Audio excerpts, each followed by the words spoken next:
let's go to let's start the first topic. Okay, maybe it's not that obvious, Casimir, because Corey Campbell doesn't know shit about the World Economic Forum. All right. Let's go to the topic. A statue celebrating both MLK and Coretta Scott King was unveiled today in Boston. The statue features 4 interlocking arms that represent a famous picture of the two embracing each other. However, the statue has immediately been attacked for being unsightly and seemingly looking phallic. It has been criticized by a member of the King Scott family as an example of how the woke algorithm is racist and classist. They also said it was an example of how progressives were more interested in virtue signaling than helping Black Americans. Agreed. Your opinion on the statue? Is the criticism warranted? Must all resources be aimed at directly helping a marginalized community, or can there be room for celebration? Do you think liberals/progressives often fail these communities and prefer statues over action? Okay. What are we celebrating? That's what I want to know. We'll get to you. We'll do opening statements, so you'll get a chance, right? So, yeah, guys, there's a statue. Look it up online. It's pretty simple. Like, it's just got MLK statue Boston, right? Just Google that. And you'll see the statue, and from certain angles, some could say it looks like a penis, okay? That's the thing that, right? That's the thing. And people are trashing this. Again, members of the Scott King clan. I shouldn't say it that way. Are criticizing it. No, I can support a Scott King clan. That sounds good. Good name. I got it. Yeah. Okay. Anyway, so we're gonna do opening statements. We'll go down the line. Lactoid, you're first. And guys, keep it quick so we can get through this. Yeah. So the leftists say that they need your money because without that money, there would be no roads, and all the poors would starve, and the olds would be homeless. Well, now we see what they're actually spending your money on. Vanity projects like statues. The public should not be dumping money into statues generally, especially not this one. And they did put a lot of money, the public money, into this statue.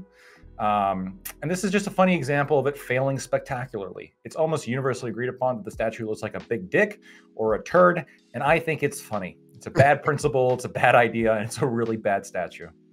Yep. Corey. Yeah, I'll try to keep it short. I echo many of the same things that Lacto just went through. I'm not in favor of pretty much like deifying or idolizing or, putting up statues, erecting, resulting in idolizing anyone. So to answer the prompts, my opinion of the statue pretty much echoes the same thing as Lacto. It's a bad statue. The criticism is warranted. This is a poor allocation of resources. And I would say this is definitely one area where liberals have failed. I'll leave it there. Okay, Kaz. I think that the main problem here is I agree with all of these criticisms, but I think that it's also a demonstration of how this is just like a cultural failure. That even if you were to present a statue to Martin Luther King Jr., you would at least recognize that what you like about that person, or what we ought to remember about that person, is how he presented himself, which was a Christian Baptist minister. And we should see the minister's face and the face of his lovely wife, because humans prefer faces over other body parts, because those faces are what humanizes us. And so the statue is, first of all, dehumanizing. And that's why, we believe that we see other body parts. I think that's one of the issues that I would like to discuss. Obviously, it is also based on theft, so it's perverse in all various forms of analysis. Thank you. Let's go to FK. Yeah, I mean, like, I think it was a miss on this one, but like, I don't think it matters that much. If you care what's really happening in your local area and they're like erecting a new statue or something, you do have some power to do something about it, right? You could go to your fucking city hall meetings. You could talk about what's happening there. If you in the community really don't like it, with this statue, like I've heard the justification was that it was supposed to be like you step in the middle and you're supposed to be like the heart of the embrace, but I don't know. I think this was just a miss, but I don't think it's that serious. I don't think it matters this much. $10 million is a serious miss. That's really it. Echo the sentiments of FK. Personally, I don't care about statues, but I could understand its criticisms. Are they warranted? I'd probably say most of them are. Are they that important? In my opinion, not really. On the other hand, the statue has brought up whether liberals or progressives are worth anything. And to answer this question, I thought it best to look at what Michelle Wu, the mayor of Boston, the city where the statue is, has done for the Black community. So for racial equality, she established the Office of Black Male Advancement, which will work to improve outcomes and reduce systematic barriers to advancement for Black men and boys in Boston. On housing, she signed an executive order to adopt a municipal affirmatively further fair housing policy, which is designed to speed up the production of affordable housing. And on education, she increased the spending on constructing new and renovating school buildings from the $1 billion outlined by her predecessor to $2 billion. So the critique of progressives being more interested in virtue signaling stems from, I think, a misunderstanding of the real problem. That progressives don't win, and therefore they can't enact the changes that would be beneficial for marginalized communities. Okay. Let's go to Scott. Well, my opening statements are always known for their quickness, their clarity, and for being non-controversial. So I'm going to stick with that. Do you have a problem? Can we just take this out of the panel? Just say your stuff. You good, Jay Child? What? So anyways. There it is. This is anti-art. This is evil art. When you look at when you look at this statue, you can look at it and you can see disembodied figures that do not represent the individuals that were so hailed as people that fought against an oppressive system, but instead it is a collective embrace that gets rid of the kind of like the heroic figure, the individual that fights against the tide and pushes us forward, that we kind of recognize as beautiful. When we see the statue, we go, oh, it's an L, it's stupid, it's ugly, right? But we have to understand, well, why is it that we're having this reaction to art? And the thing is that art represents the values that that person has that puts into it. The values of Hank Willis Thomas, who is a race Marxist, who is against the very ideas that MLK would have supported, and instead is anti-MLK. He is anti-Christian, he is anti-equality, and he is anti-everything that MLK stood for when he was fighting for equal rights.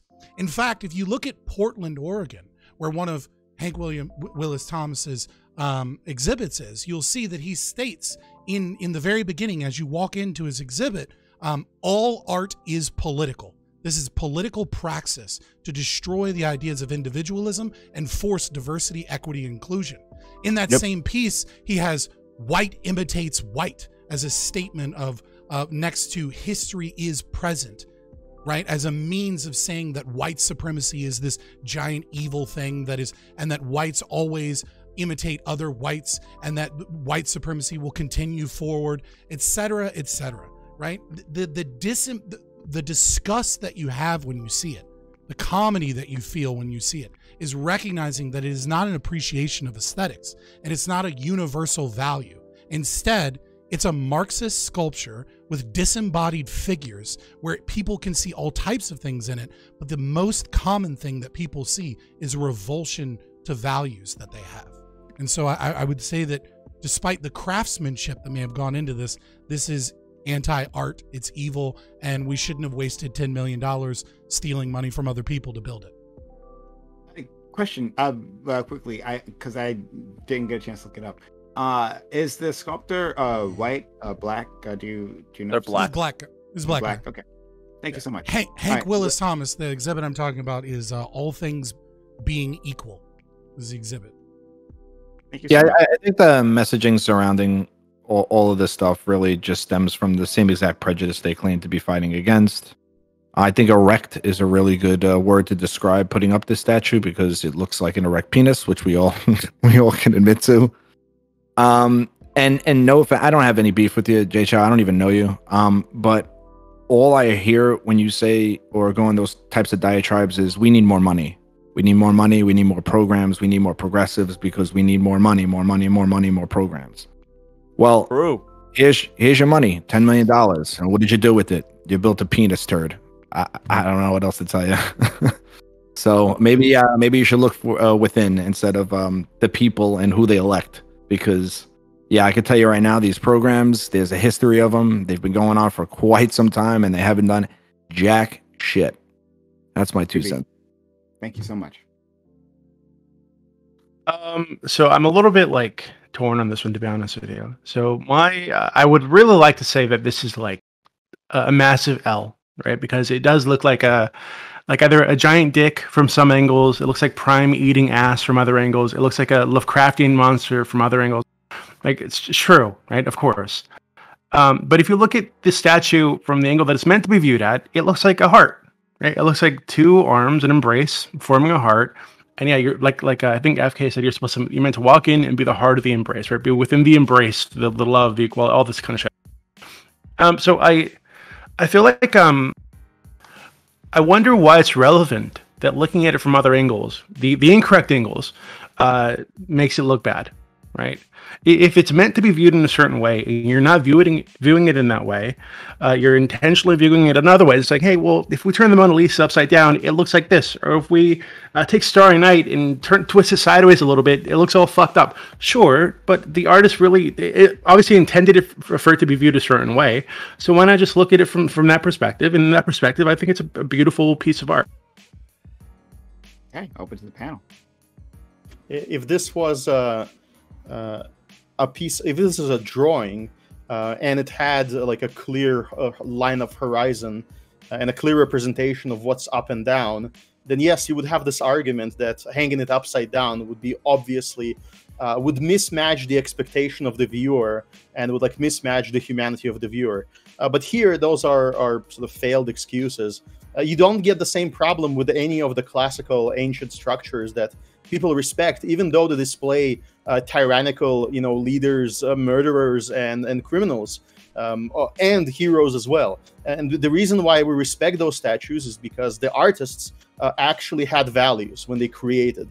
They believed in values beyond themselves, and so those standards made certain things more right and certain things more wrong. And so one of the things that they understood is that there's no excuses. The dancer cannot blame the floor of the stage. From every perspective that is going to be viewed, that's the perspective from which you have to design a statue.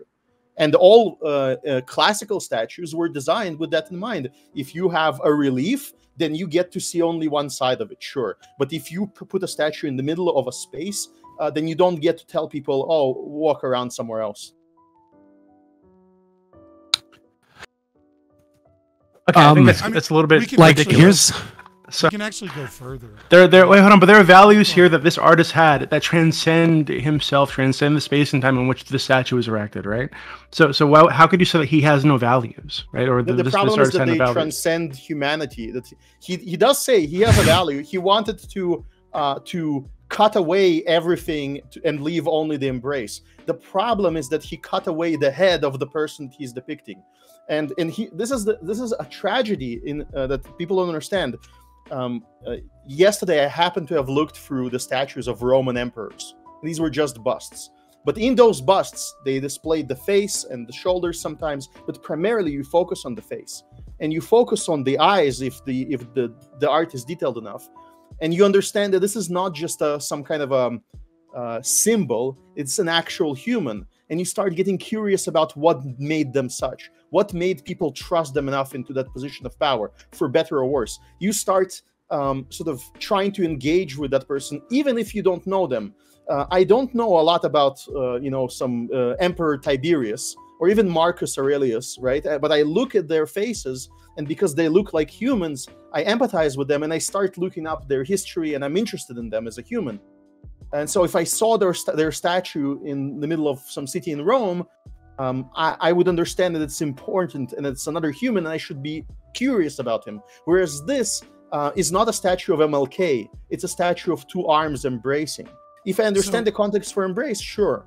But I don't see MLK here. The thing is that if you look at the rest of Hank Willis Thomas's work and the values that he places into it, because if you want to understand art, you have to understand the values of the artist, right? Like you can because that is what that art is embodying. They put the way that they perceive the world into an art piece, and the art says something about their view of the world, either the ideal world or some form of criticism of the world, or their ideal self or some criticism of that, right?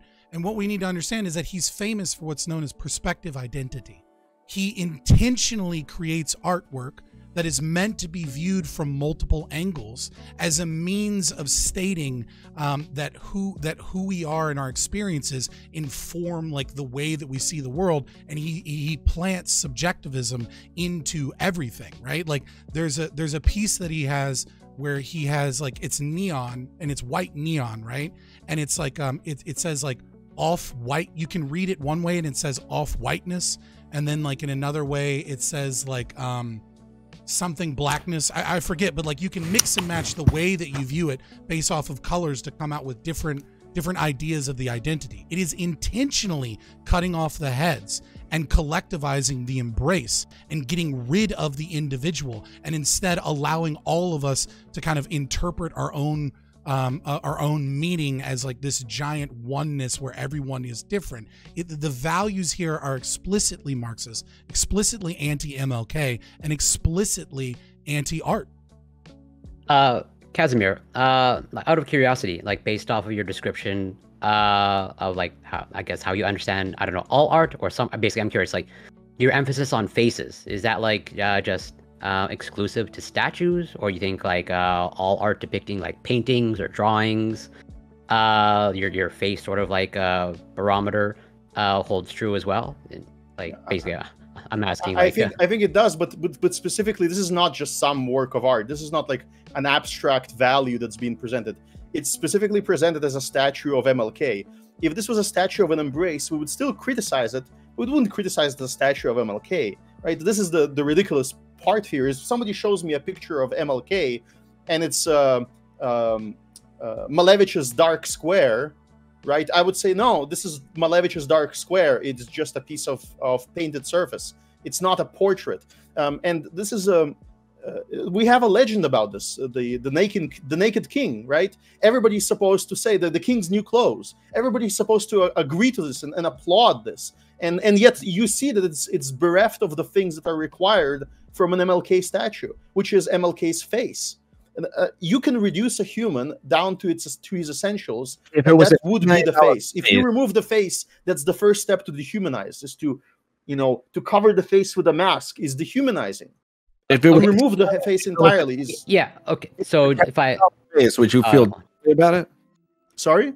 If it was a $10 million face, would you feel different about it? I would. If this was just a realistic bust of MLK that was like colossal scale, I would criticize it potentially if it had other artistic powers. But at least, I want to separate this, because I think that we all most people here understand there's something perverse about using public funds this way. But I would say that if no, we don't agree. Not all agree. Fine, but let's say that even if I concede this part, I'm interested in this is a symptom, and why we're analyzing it as an art piece. It's a symptom of just not understanding what the values and the goals are. It's that you don't even value the face. You don't even understand why human individuals have value.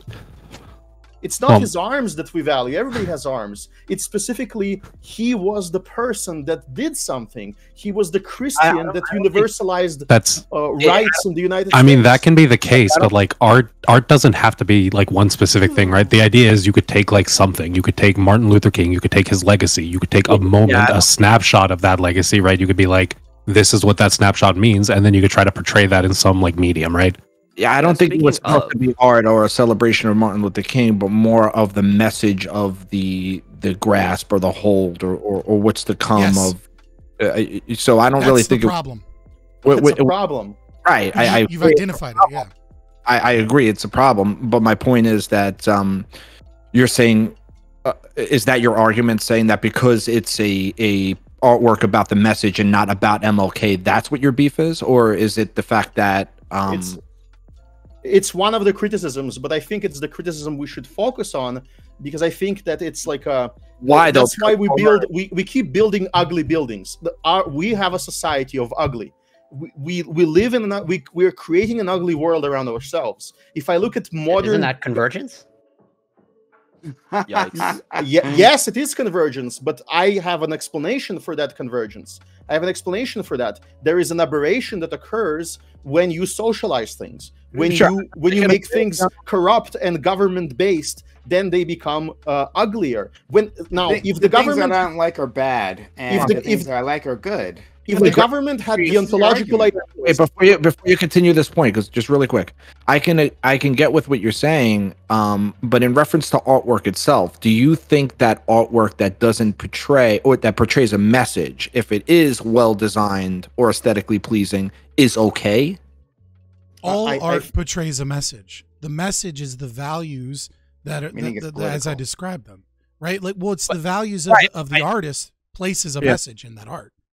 No, for sure. My question is towards his argument, because I'm seriously just trying to understand. I'm not even like debating or anything. I'm just trying to like grasp his message, because you talked a lot about busts and the face and the representation of his face. Are you saying that art that isn't centered around someone's face or a bust, but is around the message, or if it was, let's say, his arms, but it wasn't done so horrifically, if it was actually done eloquently, would you still have a problem with it, is my question? I would still have a problem with it if you were to do a statue that's called the Embrace, and we eliminated like the phallic angles out of it, and we just called it the Embrace, and we said our society values embracing, therefore let's do a statue for Embrace. I think I would have less of a problem with it. The reason it's justified is specifically MLK's name is used to justify ugly art that has no values, whereas MLK is the heart of the current, supposed to be, at least allegedly, is the heart of the values of American culture, but yet his values are being betrayed here. He's like mocked by the victors that co-opted his movement, co-opted his values, and now they're erasing his own person from the values. Because imagine if you presented him with a crucifix on his neck. If it's going to be a kind of Embrace, this is really dumb. This is like really dumb. Sorry. Like to say that this erases his values, right? Like the artist has placed a certain amount of values, and to be clear, the other members of the King family, it was just one member of the King family who seemed to have a problem with it, at least in terms of the quotes that I saw, right? Other members of the King family are perfectly happy with the statue, right? Maybe not with the criticism online, but they're perfectly happy with the statue, and they were there for the reveal, and his son approved the statue in and of itself. Right, like the overall design of the statue, like to say that this has no values and strips it out, right? Like, because art can be more abstract, right? Because it doesn't have a face, that means we can't really associate MLK with it. Like, that's like nonsense. Like, that's super. Like, that's. Can I ask you a question? I'll admit that, like, I am not the deepest thinker when it comes to art. I don't have the deepest takes. I'll say that, but it's fine. I can understand that there is art all over the world, and potentially great art, depending on your taste, that is heavily abstracted from whatever its inspiration is, and there can be beauty in that in and of itself, and it doesn't mean that like that art is lesser because it's not a direct reference. Okay, there's a simple question. Let's conduct this experiment. Do you believe? Let's conduct two experiments, just thought experiments. In 1,000 years, there is a different civilization. Our civilization somehow ends, disappears. You know, there's some kind of extinction event. But humans persist, and humans arrive in Boston from across the sea again, right? Okay. And then they see two different statues. One statue would be of General Lee on a horse with the sword, right? Which is a person you probably don't like, and one would be the Embrace of MLK. If those are the two only surviving statues, do you believe that with which statue would that human empathize more, and which statue would that human more likely to venerate? Which statue would become more likely scrap? That seems like such a stupid hypothetical. Like, I don't know what this means. If the aliens came down to Earth and the rest of society was destroyed, except in my city. Except, No, except, humans okay, don't change it. humans come back after thousands of years. The only thing that's left is my city, but they see the random modern art statues that are put outside. What does that mean to them? Nothing. Who gives a shit? Like, why does that matter? At the end of the day, right? If you have a problem with this statue, there could be something. There's something to be said that, like, yeah, maybe people should have gone to their city council meetings. Maybe people should have argued, like, this is kind of like a waste of money. I'd rather have my money put to other things. But, like, you guys are reading way too deep into it. I feel like everyone has their own values that they're trying to put on a statue. Yeah. So you're just dismissing a conversation of art that you made a topic on art. And we're gonna let Doobie in afterwards, and continue on from there. If Scott wants to jump in, that's fine as well. But I say that all the hypothetical is one. I don't like the basis of the hypothetical because it implies that empathy is like the end all be all of art. That actually matters. If one person or if a group of people empathize with one statue rather than another, right? Like that doesn't matter. That's like it, like that. Unless maybe that's the point of art. Maybe like if that was the express point of those statues, specifically to like make people empathize, I guess maybe then that might be a problem. I don't know. But like all your even in that case, all your hypothetical proof is that abstraction is abstraction. That they'll look at the MLK Embrace statue, I'm like, I don't know what this is, and then they'll look at that one, it's like, oh, this probably is like a great man. But like, so that's like that means huge. Nothing. That means everything. It means that means nothing. Everything. It means abstraction is abstraction. No, listen. What you were talking, you just said it. You just hit the nail on the head, and then you said it means nothing. You said that they would look at it and say, I don't know, this means nothing, and disembodied embrace. And they would look at another and say, that must have been a great man. You are yeah. But the point is, like, you are putting importance on that, right? Yes, that's why we build statues. I want to build a statue for MLK, so that's great. And so that a child can understand that he is great. Can put importance on the feeling, right? So as we understand the reference, right? We get it. We what does and let's say we like modern. I'm not speaking for you there. Let's say we like really like modern art and all the things that modern art does. Then like yes, that's the one that speaks to me. So what? Like yeah, different art speaks to. I can understand that the General Lee might speak to you more specifically just because of its formation, but that doesn't mean anything for the wider population and any sort of deeper message about this particular piece of art. It just means you don't like it. That's it. I would say I would want MLK to be on the horse. Let's go to. You can respond later. I'll let Doobie in. Anyone else? FK? All right. Yeah, sure. Corey? Or anything like that? Yeah. Okay, so I feel like you guys are like fundamentally misunderstanding the statue and what the statue is trying to accomplish. So you could say that like the civil rights movement in the United States is like it's often depicted as like a story of struggle, oppression, resistance, and we've all heard that story, right? But I think what this artist is trying to do is say that at the core of that struggle is a long history of Black families and Black love, right? Because this movement was driven by a deep love and commitment of Black individuals in the communities for themselves and for each other, right? So MLK is just one person in a long line of people who are fueled by that love to work toward real change in the U.S., right? We've all seen the busts of MLK. We've all seen there are plenty of inspirational statues that exist of him around the fucking country that focus on the man, the person, his accomplishments, right? About the speeches, right? But this is one of the few that I've seen that exists to draw attention to the driving force behind those accomplishments, to his actual legacy. His legacy isn't giving speeches or marches. It's the progress he made toward fermenting love between people, and how that love brings us closer to the mountaintop, quote unquote. Yeah, that's what. Wait, 1 second, please. So no, wait. I'm not done. I think that's what the statue. Bullshit. Yeah, no, I'm thinking that's what the statue is meant to celebrate, right? So the artist looked at a photograph, a very famous photograph of MLK and his wife, and saw the deeper truth behind their embrace, right? It's just a hug between a man and a wife. There was love there that was driving this like movement that he was a part of, that he was leading, right? And the statue is meant to invite others to take part in that embrace, to be part of that movement, right? So I think this transcends MLK as a human being, because the driving force behind MLK transcends human beings, right? Transcends him.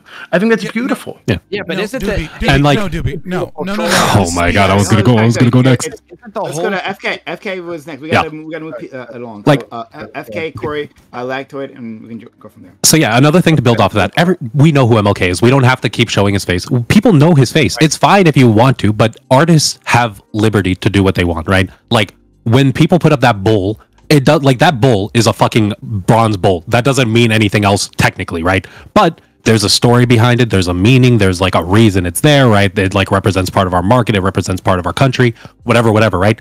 We put value on it. This statue looks kind of goofy from some angles, but the artist didn't make it for like all these random reasons I feel like you guys are drawing up. I'm pretty sure they're pretty open about why they made it, and it's for the reasons do be explained, right? But it's not, the argument isn't even about why it was made. The argument is about whether or not it was a good use of resources, and also if it's a pandering virtue signal from the left as opposed to really having any impact on the communities that it's supposed to be driving. I mean, isn't like every time you put up a fucking statue of virtue signaling to somebody you want, like you want to make happy about it? Yes, but what are you celebrating? The fucking problems still exist, and the money could be going to better places as opposed to some dildo. It could always. I don't know what that means. Yeah, well, so Doobie actually, I think, covered one of the points that I wanted to make in terms of like, you know, the overall message of like, I think the argument can be made of like, given the statue, like the values like transcends the person, as it's not about the person, it's about the values that they represent, which hopefully can be universalizable to whatever the rest of humanity. And sort of a clarifying question like to Scott in terms of like what you said earlier. I just like want to understand, you know, your understanding of art better, because I will fully admit, just like Prime, I'm very far from an expert on art, but. You mentioned like, you know, art has value, or some sort of like a reflection of values. Like, do you consider, let's say, for example, like a Monet landscape art, or like what values do you think that represents? What I'm saying when I say art has value is not about the statement I'm talking about in values is not about necessarily, at least in that moment when I'm just what I was describing. It's not necessarily about the value you have as the observer, though that is true. Right. There is, you know, we place a subjective value on art based upon the way that art makes us feel. When I'm saying that the art is value laden, is what I'm saying is that the artist creates something, right, that represents who they want to be, who they think they are, how they think the world works, how they want the world to be, or the critiques thereof. Right? A critique of themselves, a critique of the world, right? Those are the values that are placed into all art, right? Now, there's sometimes a goal that is being that you're striving for, right? You see this in classical architecture. It was to create a better architecture. It was to create something aesthetically pleasing. It was to create something that was powerful. It was to create something that had certain values that they wanted presented to the world, right? And that's how you can look at a lot of modern art, especially in architecture, right? And you can see, even though necessarily the values of the goals are not present, you can see in the art itself a certain revulsion, a disconnection with reality, a certain oppressive nature to it. And people can look at it and feel fear, feel anxiety, right, when they look at it. And you can look at Greco-Roman architecture and you can feel a sense of wonderment and awe and power and strength. And you have to ask yourself, why are those feelings there? And that's kind of what we're getting at, is like, why does this look so fucking bad? Why does this only look good from a specific angle? Why is this disembodied arms coming from the fucking underworld supposed to be this loving embrace as you step into the center, but only good from one direction, and it looks like a fucking penis from another? Have you never been to a museum where there's art that just looks like pieces of fucking trash and sticks that are thrown together, but if you look at it from another angle, it looks like an actual statue? Like, as there's things that are just built on perspectives. You wouldn't put it in the middle of a public roundabout. space. They do. There's so many random public spaces that just like the issue is like the guy who said earlier, right? They're wasting money on this. Yeah, it could be a waste of money, but that's on the people of that city to decide. If you're like the people in that city, if you're mad about this, you should have been in those city meetings, right? You should have been around there when they're like, yeah, we're thinking about maybe like taking a portion of our budget and spending it on this. You should have been there like, no, this budget would probably be better spent on these other things. But like that's not what people are doing. If you want that to happen in the future, you should be out there doing this instead, right? No, I should ridicule them. I'm not part of them, so yes, I don't get to decide, but I should ridicule them, right? I should explain why they're making a mistake. The only percentage where that's acceptable is 100%. I if feel one like person in that city disagrees, then their money is being stolen. Hold on, FK. I just let me extend the knowledge branch a little bit to FK because I understand what you're saying. I just think it's just a little bit of an oversimplification, at least of my argument. I'm not just saying like, oh, this $10 million could have went to this or that. What I'm saying is that it's a celebration of what exactly? Usually they're not celebrating MLK, right? They're celebrating this embrace. And it's a celebration of this embrace or this progress that is supposed to be exemplified in this area, but this area and many other areas aren't really seeing much of that progress. And I think there is still why are we pretending like we haven't had any progress in America? I get that we have issues, but like we're still progressing forward, right? We're still trying to move past these issues. We're recognizing problems and we're trying to like work through them. Really? Do you not think that's what's happening? Wait a second. I thought my opening statement had multiple points of the city of Boston actually putting a whole bunch more money than $10 million into actual policies that would be beneficial for marginalized communities. Like, if that wasn't the point that you got from my opening statement, then I don't know what you were thinking of. Yeah, you brought up their their governor. Yeah. So anyway, and I think go ahead. Just to respond. I'm not saying that we haven't made any progress, but especially in the Black community and especially post-COVID, during COVID, a lot of things have regressed. So my question is it's not a statement, it's a question. What are we celebrating? What kind of progress are we celebrating? Are we celebrating the extension of funds like Jay Chow was talking about? What is the overall? And to me, we're not at the level, at least in my opinion, where we should be celebrating anything because there are still a ton of issues, and a lot of those issues stems from monetary problems. Oh wow! Go ahead. Finish your point, but I'm going to move on to Lactoid and Go ahead. Okay. Yeah, I can't wait to jump in on this one. This is all so interesting. Lactoid, please. Okay, I have a couple points written down. So the first thing I want to say is I'll admit from the very start of this, the big issue that I have with this is that it's publicly funded, right? If this was privately funded, I wouldn't have probably even read the story. I probably would have laughed in it and then moved on. And to Doobie's point, I think there's some point there, right, where you say, well, you look at it from this direction and it looks like a heart, right? And that's beautiful, right? And if you look at it from other directions, it looks like a big dick. But on one hand, I can say, yeah, I'll counter Doobie and say, well, no, that's the fault of the artist, right? When you make an art piece that's just fucking ugly, except for one particular view, then you're a bad artist, right?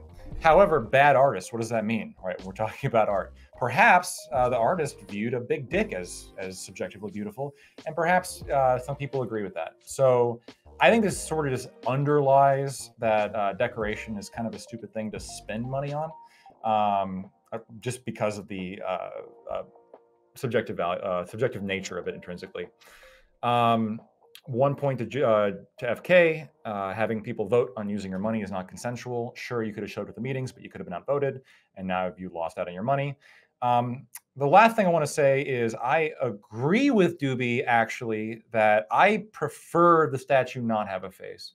I like that the statue emphasizes a concept as opposed to a person, because I am incredibly skeptical of venerating people, because people worship is problematic for a number of reasons, right? The dictatorships put up statues of the dictator for a reason. They're not trying to emphasize principles, they're trying to emphasize a cult of personality. They're trying to establish somebody as this is the person, as opposed to what is the idea, like Does the idea matter, or does the person matter when we're talking about someone's historical impact? I mean, if we're going to talk about the person MLK, I think there would be immediately, and this may be spicy, but like there's an immediately kind of an hypocrisy of the depiction of Martin Luther King hugging the wife that he cheated on, right there in the middle of yeah. So like that's the person. That's the person. I don't think it's wrong to cheat on your wife. Okay. Allegedly. So well, allegedly, right? But so I mean, what kind of principle is that putting forward now? Yeah, and you can disagree with a lot of the beliefs that he had and a lot of the other things that he pushed, and not disagree with the idea that love is a great motivating factor and a great motivating principle to move forward in this world. And if that's what the artist was simply trying to emphasize, then I would prefer that be emphasized than Martin Luther King should be venerated. Yeah. Well, let's go to Doobie. I want to jump in afterwards, and then I definitely want to hear from our friends Scott, Casimir, and Cricket, because they're on the other side of this. Doobie, please. So that's what the artist said that the statue was meant to like venerate or draw attention to, right? So it is the love, it's the embrace, right? And what that embrace represents within the context of the struggle. But I feel like you guys are like not all of you, but I feel like some of you are really downplaying the importance of art, right? And statues, right? It's not just a decoration, especially in this context. I think that one of the major crises in the crisis, you know what I mean, in the United States, right? When it comes to like the Black community, minority communities, is a crisis of like belonging. Right? I feel like a lot of Black people, a lot of minorities in the United States feel disconnected from mainstream society because of their race. They feel like they're held apart, right?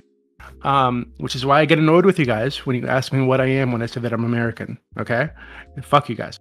And I think that these kind of statues can serve to like can be really important to like make people feel like they're part of the community, they're part of the society, right? The Black story is to the American story, right? They're as deeply part of this as any other group of people, right? So I feel like it's important to have these statues, and it's important what these statues represent is important to the community, and not just the Black people there, but also to the white people there, who also need to understand that, hey, yeah, Black people are a major part of the American story. They're not a separate group. They are us. Right. So I don't understand why we're like how you guys can in one breath talk about like Greco-Roman statues and what they represent, and in the other discount the importance of like modern of this statue or other statues and what they might symbolize to a community. I love what DB said. So DB, I'm going to respond. I said like I'll jump in and then after that, all of you, no problem. Then all of you jump in. I want to hear what you have to say. So I love what DB just had to say. So shout out to DB. I thought that was really good, really on point. But like this idea, I guess this is more specific to Cricket, like that we can't like celebrate because we haven't reached some, according to you, some certain point of progress, and because of that, I guess we can't put any money to having a public acknowledgement of the works of people in the past, or of an ideology that is being pushed, because you may disagree like with like the message that is coming across from the statue, but like it does have a message, right? That is at least meant to be conveyed by the city, by the creator himself, and by the family, right? So like it does have a message, whether it's effectively being transmitted or not. And to say that, yeah, of course we can't spend this kind of money because, Black people, still got problems. Oh, all right. Well, then in that case, then Doobie is exactly right. Black people will continue to be disconnected from society because racism ain't going to end anytime soon. We aren't going to have equality anytime soon. So all of those symbols that would acknowledge us in our contributions to society, to say that we are one, we are part of the American fabric. Well, we can't have any of those because we just haven't had enough progress, guys, right? And I'm sure the white society, the white patriarchy, that is the barrier from us reaching that, we'll really get on top of it, right? To make sure that we can get we can bring those people in later on, right? Like they're gonna stop being a barrier sometime soon. Because hey guys, like we need that art up. It's never gonna happen. It's never going to happen. Right? I feel so instead, like as we make these as we make progress, right? We can celebrate, we commemorate like we do for literally anything else, right? Like literally anything else. Like you could be in the middle of a war and still celebrate. Hey, like we have a year of fighting this war. We haven't lost, right? But you could say, well, I guess we can't celebrate because we're not done. We haven't won the war. Right? But people celebrate for all kinds of fucking reasons, and it's fine. And also, I don't want to make this a conversation about like tax purposes, like in like so should like because like let's just assume taxes are fine and just move on from there. I didn't know this was the case, by the way. I didn't know this was the case, by the way. This wasn't even taxpayer funded, apparently. They're saying it in chat. It was funded by a nonprofit organization. It was funded by a nonprofit and the public. So the city itself put money into it. I thought it was a How much? It's like 2.5 million, I think, from the city, and like the rest is community organized. Yeah, I think it's public-private. Yeah. Go ahead, Cricket, you can respond to me. And then that's Scott not even that. It's not even the worst of it then. 2.5 is pocket change in terms of government revenue and spending.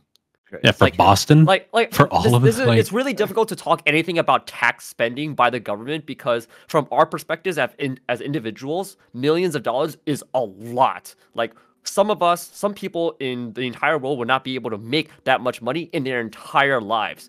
But when you accumulate so much taxpayer money to the point where, like, 2.5 million or even 10 million is just pocket change.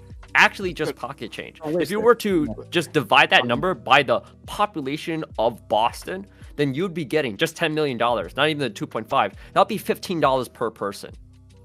Great. My economic goal is to get everybody's It's going to Cricket, right? Scott, and then Casimir. So I mean that's a pretty. I mean, J-Cha, that's a pretty silly argument because where does it end then? You could keep saying that about everything, about every you established a norm. Stealing is okay. You establish a norm. You can say that about every frivolous. I don't think taxation is theft. It adds up. Okay, we disagree on that. Okay. Okay. Anyway, just to address Prime real quick, I can empathize with what you're saying. First of all, I probably would have a little bit of a problem celebrating before winning or losing a war. Just because I don't think we should be celebrating war or celebrating if we're in the midst of a war. There's nothing to celebrate. So I probably would have equally of an issue with that. But in reference to what you're saying, I'm not saying we need to reach Narnia in order for us to start building statues, right? Like I'm not saying everything needs to be perfect. We can't build a statue. We can't celebrate anything. All I'm saying is that it looks to me, and look, I could be wrong, but it looks a little to me like virtue signaling in the most basic sense when you have so many issues and so many avenues in which that money could be put towards that would greatly help especially all the programs that Jay Chow seems to love, as opposed to a big bronze statue. Now, I'm not saying you can't do it at all, but again, that's why I asked, what exactly is this statue celebrating? And to your argument, how many statues do you think is enough? So you said it's great to put up statues. We have I've laid out exactly what it's celebrating. Like, wait, hang on. We have hundreds of, you're saying it's celebrating like togetherness and everything that you were talking about in reference to being accepted. No, it's celebrating love through struggle, right? That's the idea. You had a lot of questioning here. So you're asking me, like, well, when is it enough? When there are enough MLK statues, and then we should like redirect the rest of our funds to. No. My point is that, like, when like it to me, it's just so fruitless. It's just all it is. It's meaningless to me. Does it really have an impact that you think it does? I'll accept. I don't think you understand what impact. I don't think you know what impact I think it has. But like, I'll accept that argument that like this impact is the most important thing for art in general. Like once we tear down all the statues that are celebrating white men and white supremacy, right? Like once we do that, once we clear this country of that, right, and swear that we won't erect another statue until we tear down tear down like white supremacy, right? Like of another white man, then I just don't accept like that premise. Like it fucking matters.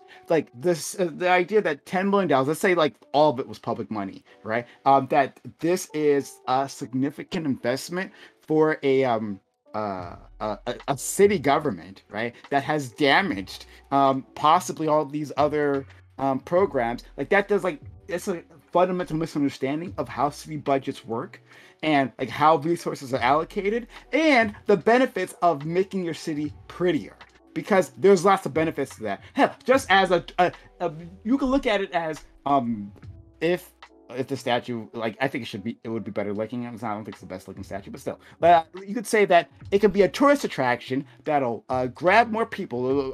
More people will come to the city, spend money there, which will be collected for tax revenues, which in the future could be added to those programs, right? But I'm not even going to argue in that sense because it's pointless. Like the art in itself, I think, like the most fruitful thing to talk about is whether the art in itself means anything, and right. It doesn't mean anything. I mean, did we already got that, right? And to say that's virtue signaling, well, fucking at that point, everything is virtue signaling. Like literally everything that is not like literally digging people out of like destitution, right? Is put a perspective and a potential impact of that statue existing. He came up with a perspective and a potential impact of that statue existing. My point is, I'm not saying you can't remember or you can't have any memorabilia, but putting a wing on a hospital in Martin Luther King's name or doing something along those lines, to me, is less virtue signally than putting up this statue in this grand celebration when we have so many of them already that has absolutely no noticeable immediate when we start counting white statues, start counting white statues first, and then we can start counting black statues. And cricket, we want cricket, but that's not my argument. I'm not saying that no, you just did. That was literally argument. You still got so many black statues, or sorry, MLK statues. So we've reached some sort of limit. And now, I'm not saying we reached the limit. I'm saying how many would it take for it to have this impact that you're saying it does? Because we have many. What impact do you think I'm saying it does? The impact. You're agreeing with Doobie, saying that it has this great impact on a remembrance of togetherness and all this other stuff. And what I'm saying is that is presumptuous. That is assuming that it's going to have that type of impact when there's so many other things that can be done that would have. That's how art. That's how art works. That when you put any art, when any creator creates an artwork and puts it out, right? They're going to assume like they're trying to transmit a feeling, right? Transmit a message, but whether it actually is received, right, as we're seeing now, is just it's just up to the wild at that point. That's like how every piece of artwork works, all of them. So this was this was bad in execution then, right? Because how it's being received. Wait, can I say how it's being received is just like laughing stock, right? Yeah, you can say that. Yeah. So, well, do we actually know what like the majority of Bostonians actually think about the statue? We can't. It just came up today, so we literally can't. So let's go to exactly. Okay, so we don't know. So sorry, Scott, because I promised Scott. Casimir or Doobie? Yeah. So. There's a couple of problems here, right? Like, obviously, as a libertarian, I'm against, any taxpayer dollars, especially public-private partnerships, because I'm not a big fan of fascism. But setting the fascism aside that helped create this fascist statue, if you will. There's this statement by the artist, right? And in this kind of explanation of what this is, and there's this wonderful tale, right, that Doobie is weaving about. Like, this artwork is so beautiful because it's celebrating love and family and community and togetherness, and it's using Martin Luther King as a vessel to say this piece about like the black family, which is again ironic with MLK being the vessel here, right? The problem is that just because an artist says this is what my art is, right, that doesn't mean we simply accept that as like a fact of what the art is, right? If I take a bunch of pins and I tape them together, right, and I say, this is a piece about, the brutalness of the Khmer Rouge, you might look at it and go, this is a bunch of pins taped together, right? Like, that's not what this is. And so when an artist is creating art, they pour some of themselves in it. I think it's also important to take some of the other things that the artist has stated, right? Which is that they are specifically a perspective identity is something that they put in their art, right? A disconnection with the individual for a preference of the community, and that this person is, very, very, very woke, right? Like, for lack of a better term. That is their ideological framing for someone that says all art is political. And you can see that in this piece, right? You can see disembodiedness, right? You can see that this isn't just about the loving embrace of two people, right? But it's cut off, and that it's this amalgam, kind of like this Cthulhu-esque, like, fucking mesh of fucking arms that come from the ground to embrace a body that doesn't exist in this circular fashion, right?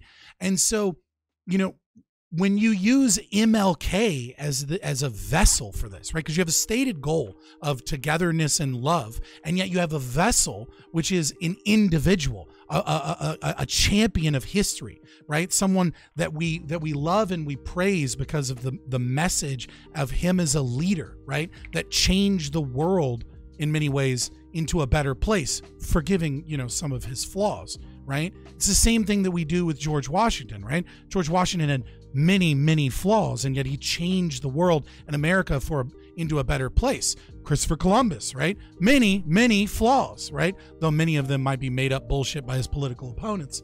But many, many flaws, and yet we celebrate him for mapping the Easterlies. We celebrate him for being the beginning of a pinnacle change in history, right? And as society moves on, we do view these heroic individuals differently. And unfortunately, we put our own subjective values onto the art instead of actually understanding art, because we have a horrible education of what art is. And many people don't understand it, as what's kind of shown in this panel is we don't understand what's being celebrated and why. Instead, we put our lens of our distaste of history onto the bad actions of that individual. And so this is why I'm from Richmond, Virginia, right? I'm a stone's throw away from Monument Avenue, which is the very first Robert E. Lee statue that was ever put up in America after his death, right? Commissioned by a French artist, very famous, and he didn't want these statues of himself, but it was put up there nevertheless. And there was this huge debate about why we have to take down this statue, because it represents white supremacy, which is not what it represented, right? It represented slavery, which is not what it represented. It represented these things that we wanted to color the past with. And what I said is, no, what we should do is we should add to this.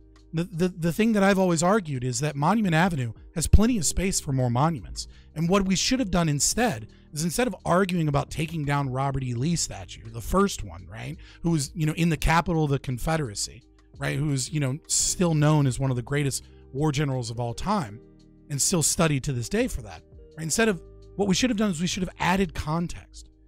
Right next to that statue should have been a statue of a very tall, very tall young girl pointing down at the Supreme Court to celebrate the victory of Brown v. Board of Education, which also started in Richmond, Virginia, right? Like, we should have added to that cultural context and added those achievements and represented new values that we have as a society. What this is ultimately is using Martin Luther King as a vessel for altruism and collective force and things that are anti-individual and anti against the very values that Martin Luther King himself had, and using his name to make a political message about an act of, like, this greater community that is being oppressed, and pushing forward the idea of destroying white supremacy and diversity, equity, and inclusion.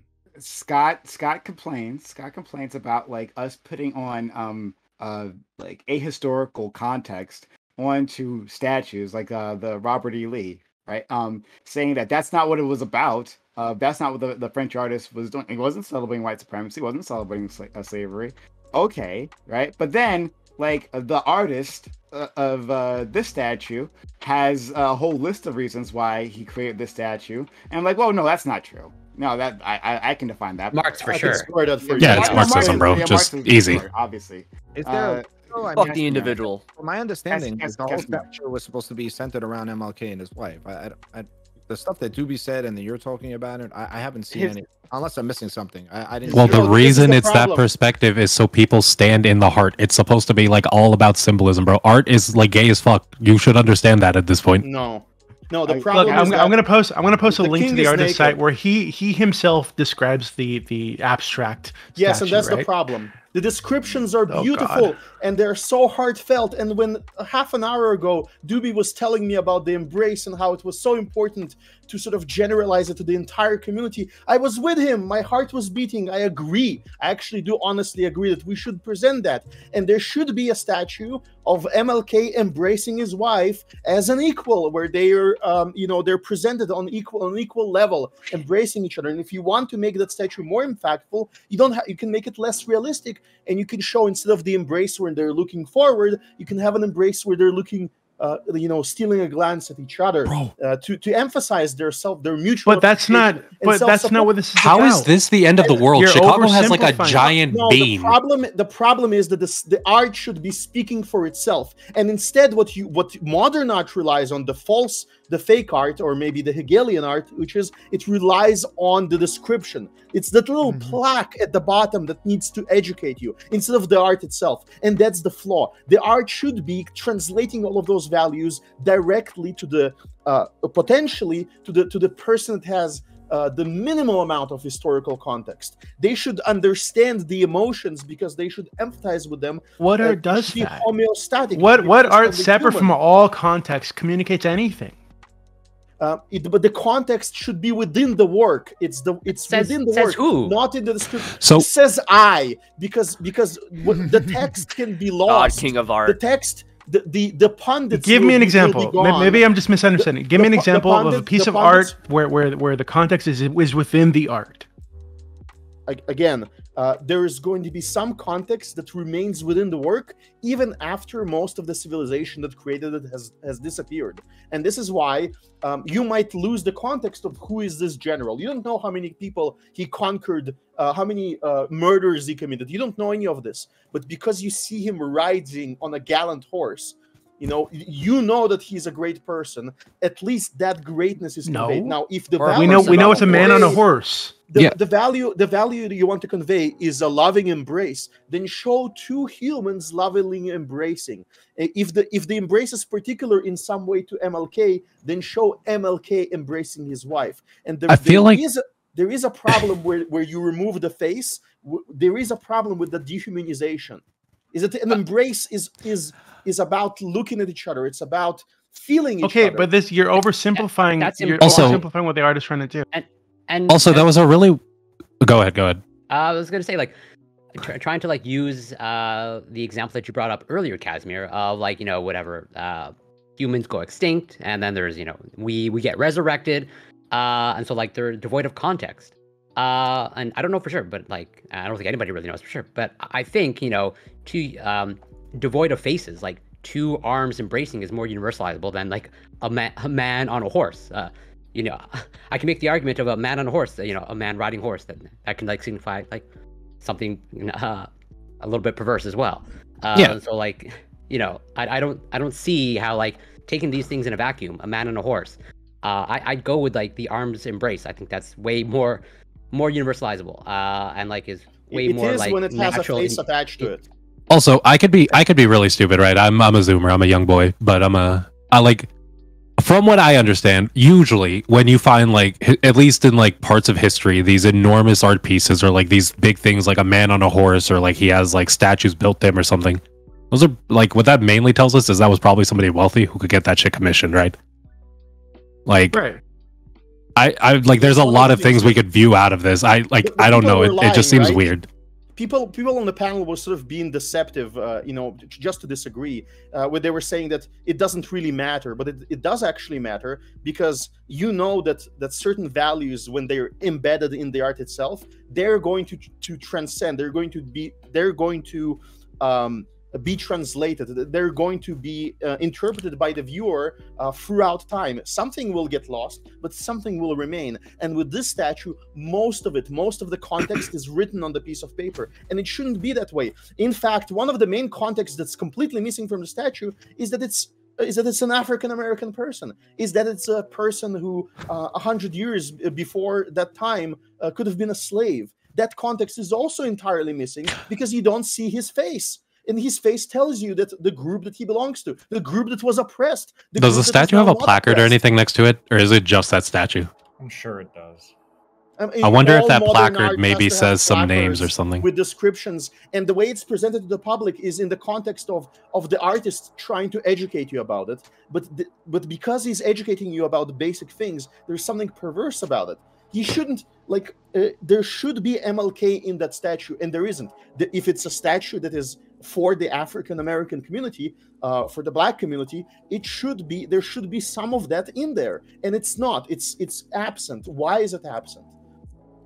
So is it about, hold on, is it for love, or is it for the African American community? And it's how? People on this panel argued rightfully that if we are spending public money or private money, and if we're trying to tell a group of people, listen, let's just ignore the public aspect of it entirely, because we could say that if people really didn't like it, it would be highly unpopular. I just looked it up, by the way, and I have the guy's quote. They say I'm pretty sure Doobie actually read this out earlier. Is this what you were reading from, Doobie? There is not many, if any, monuments designed by descendants of slaves, such as I am, that are dedicated to I'm such a fucking dyslexic idiot. Listen, but that are dedicated to the descendants of slaves. That shows their humanity, their commitment to compassion, their dedication to nonviolence, and their love to their community. He failed to do that because... Well, he failed to do it to you, but that's part of art, right? Sometimes, art doesn't hit to everybody. Not to me. I'm telling you that there is not a shred of any identity in that statue, even though the identity is core. It transcends identity. It's not African, this is about, it's not Black, it's not American, it's not Protestant. It's none of the things that it doesn't have morals at all presented. It's about love. Isn't this is literally a statue. 100% love. Wait, it's meant to celebrate this virtue that this embrace embodied, basically. Yeah, right? That's what this is. So to say that it's not doing that is ridiculous. Again, this is your subjective opinion. Whereas to you, the guy on the horse might mean, oh, he's a powerful warrior or leader or something. Where to other people, it's just a dude on a horse, right? Because separate from any context, that's what it is. For better or worse, it would be. I would know that if a society demonstrates people in armor riding on with a sword in their arm, I would know that it's a society that valued militarism and martial prowess. For better or worse. Okay, and if you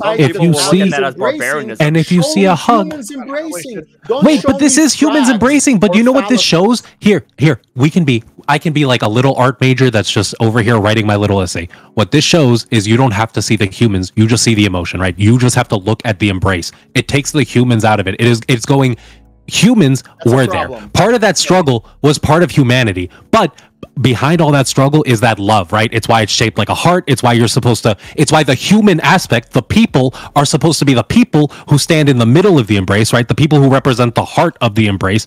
That's the human aspect. It's the people who live on to continue, right? That's if you want to look at it, that's how art works. And I'm pretty sure that's how this thing has been portrayed.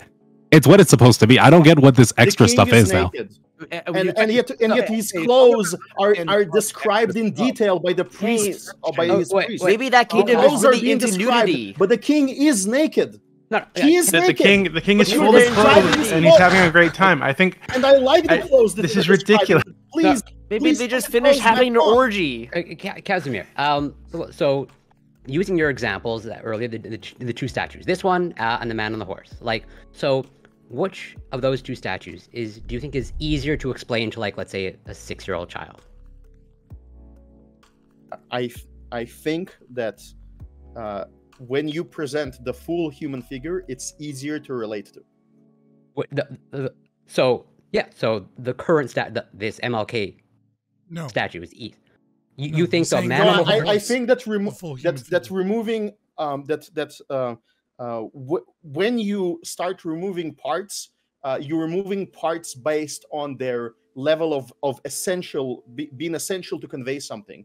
And when you remove the head, you're removing the most essential thing. And that's why throughout the entire human culture, it's never done unless we create an abomination. What statue do you think is easier for like a 6-year-old or like an infant with like some basic language skills is easier to understand? Any statue, or to explain to them. Any statue that will have a human face, they will be able to. Does anybody actually more? I mean, Lactoid, are you able to answer this question, or you don't have to answer if you don't want to? But am I not answering your question? I'm telling you, the man on the statue, because he still has his head attached, unless he's like the headless horseman, obviously will be more human. But again, you're focused on the individual here. Disembodied. This is why I went through it. Okay, this is why I went through this earlier. So you're thinking about this as like individual struggle. We should celebrate the individual's accomplishments, etc. No. This is basically hero worship, it's a combination. which is exactly what the artist here was trying to get away from. That this is not that the civil rights movement was not about individuals. It was about collective action that was fueled by love, right? By love for community, love for the family, etc., etc., etc. No, right? So yes, they're absolutely pulling the focus from individuals and hero worship and putting that focus where it belongs, which is the people that were marching behind King. Those thousands and thousands of people who actually got shit done. If you were this great leader with all these speeches marching the street by himself, nobody would give a shit, right? Listen, what was important there was the collective action, was the movement. Slaves. We know about the pharaohs had slaves because they had the decency to, in their cosmology, present themselves as giant figures, as the hero of worship, and then present their slaves on the same. I understand. Picture. And now you see those slaves. You can empathize even with them. They were commemorated because there was. That's ridiculous. Wait. But again, the artist. You're saying that there are people that are important to you, but they're absent from your works of art. If you look at classical works of art, this actually exists. This exhibit isn't about the individuals. It's about the thing that fueled the movement. I went over this earlier. You're focused on the individual. Supporting the statue that would show you. Doobie, it's about two things actually. It's about the individual and it's about the people who exist today, right? That's why you're supposed to stand in the center. It seems like it's supposed to be a representation where it's like you are another part of this movement, right? You're living on today. You're adding on to this movement. You're a part of that embrace. Wait, can I stand in the center, or like how does that work? Like you can. You're a part of that embrace. Yeah, well, here's the thing. Like Doobie, like to that unironically a little bit, right? Like again, is this representing don't love? Be so. No, is this representing like love or like? But then what FK read out was a statement from the artist that appeared to make it sound like there was like much more of a racial element to it, and I didn't glean that. We can't pretend that the civil rights movement didn't have a racial element. Wait, what do you mean? There's not. Of course, there's a racial element to it. It's MLK and the civil rights movement. I wouldn't have gleaned like that specific intent from the artist without seeing their statement on it. Okay, hold on. But again, like I said earlier, this is why it's important to pull the meaning here away from the individual, right, and toward the collective action, and toward the love that fueled that collective action. And part of that collective was white people, right? So you can say that, hey, what the legacy that Martin Luther King actually left behind, like I said earlier, is a fomenting of love between groups of people who then use that, were fueled by that love, by the recognition of each other's humanity to make real change, make an impact in the society, right? So yes, white people were absolutely part of that story.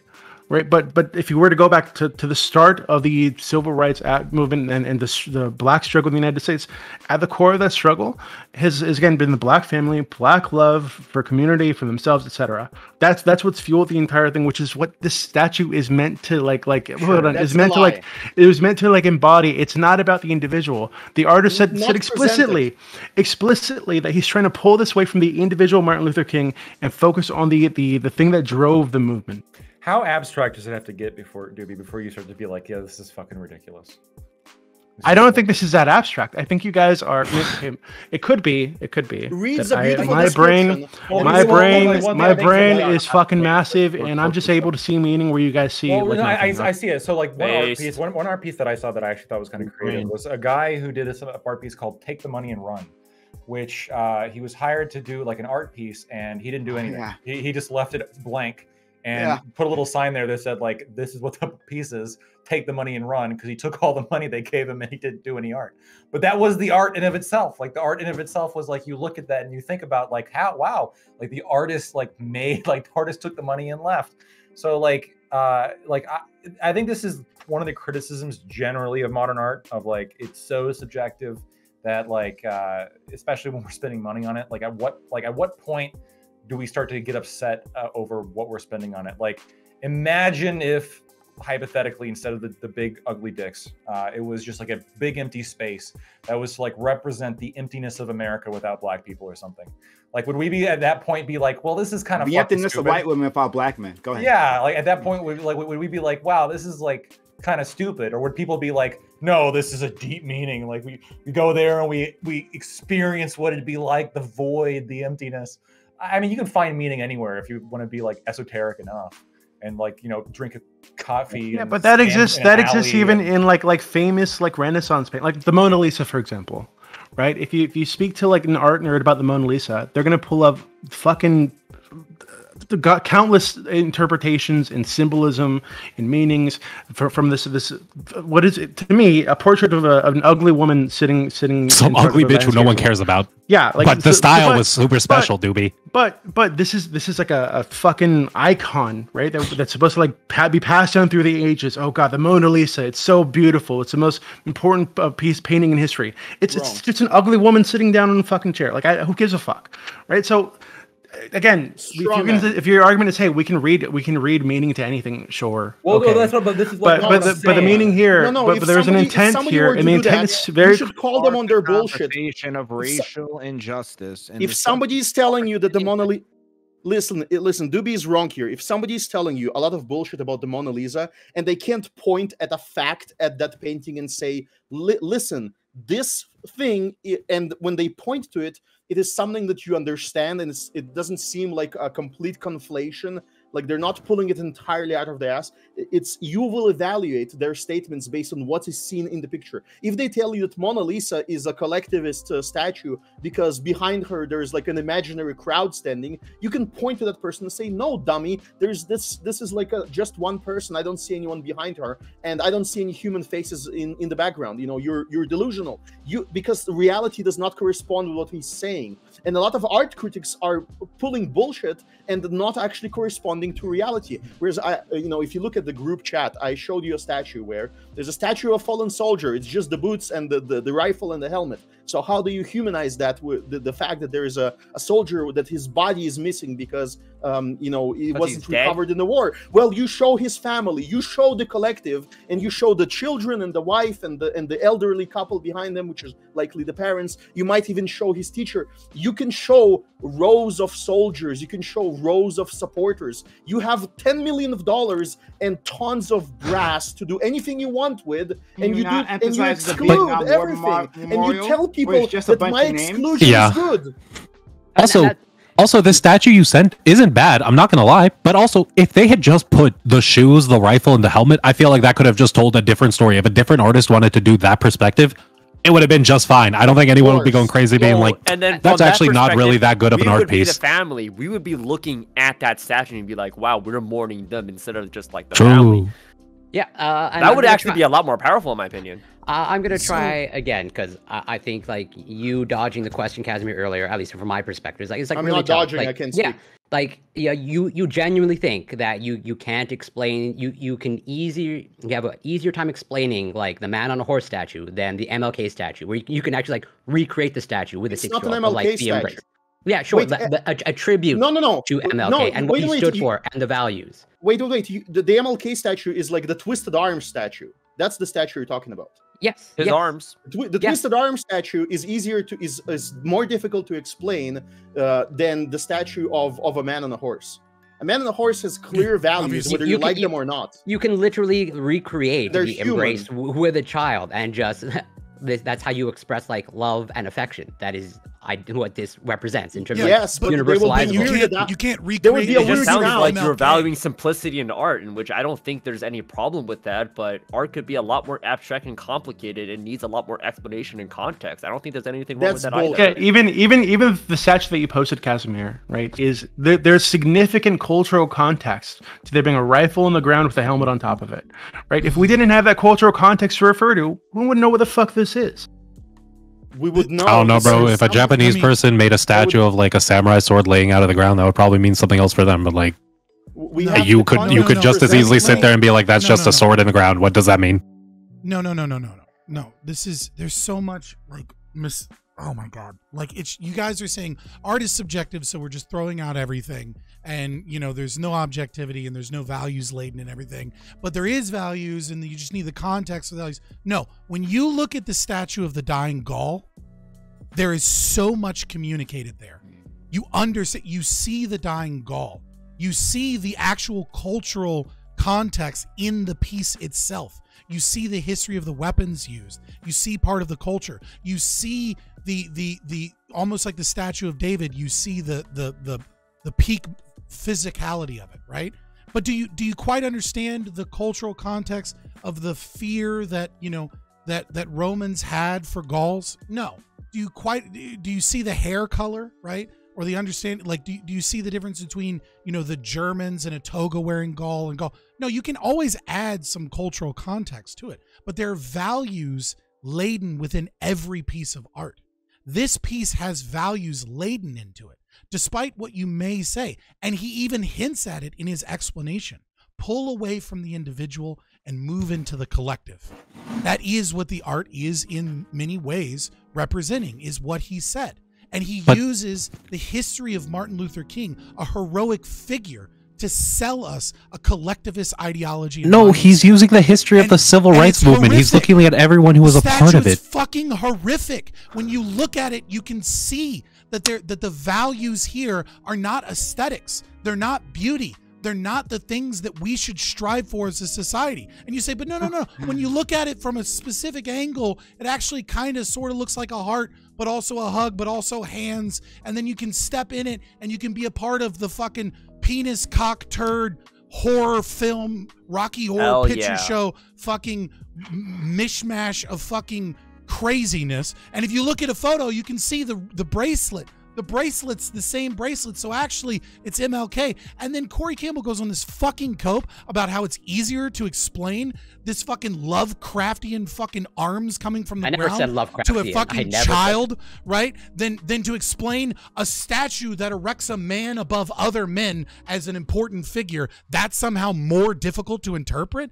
You're fucking crazy, and you're just using subjectivism as a means to put whatever fucking pivoting bullshit you want onto this art. It's not subjectivism, my guy. You're having like an aneurysm over literally perspective. Is about racism. Perspective. It's about almost white like he supremacy. specializes in perspective identity. Celebrating slavery. I can say all of those things. Of course I can.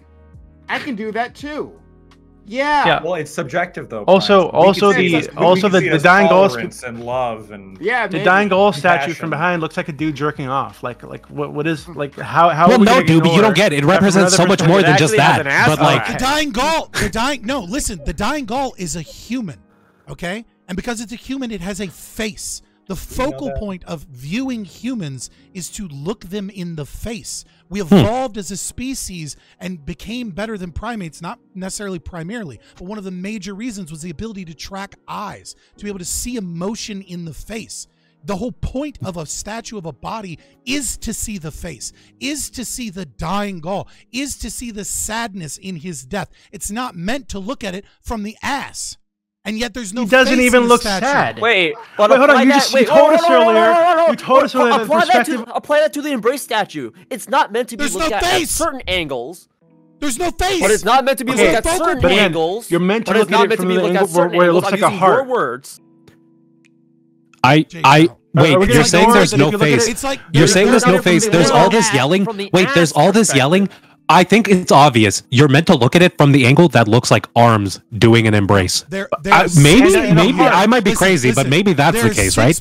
There are 6 people here, right, who have basically made no arguments about art or about philosophy or anything of that nature, and instead have sat back, wait for keywords that Casimir and I have said, and then tried to subvert those ideas based off of the message that we're conveying. Make a fucking argument. One of you make a fucking argument We've about what already the made piece an is or argument, why it's but good. You are so condescending, as usual, right? True to form. Because I'm used to Our dealing with good you friend dumbasses. Scott, yes. I feel like you True just to don't form, like our the friend arguments being Scott, made against you you. haven't made an argument. We literally have that. We're saying that the statue. Well, I don't want to put out words in other people's mouths. They can make their own arguments. The statue in itself has a representation, right? Like it has a message behind it, and that message is fine the way it is, right? I think it's a fine message, and it doesn't need a face. This idea that like we need a face to properly be able to empathize and understand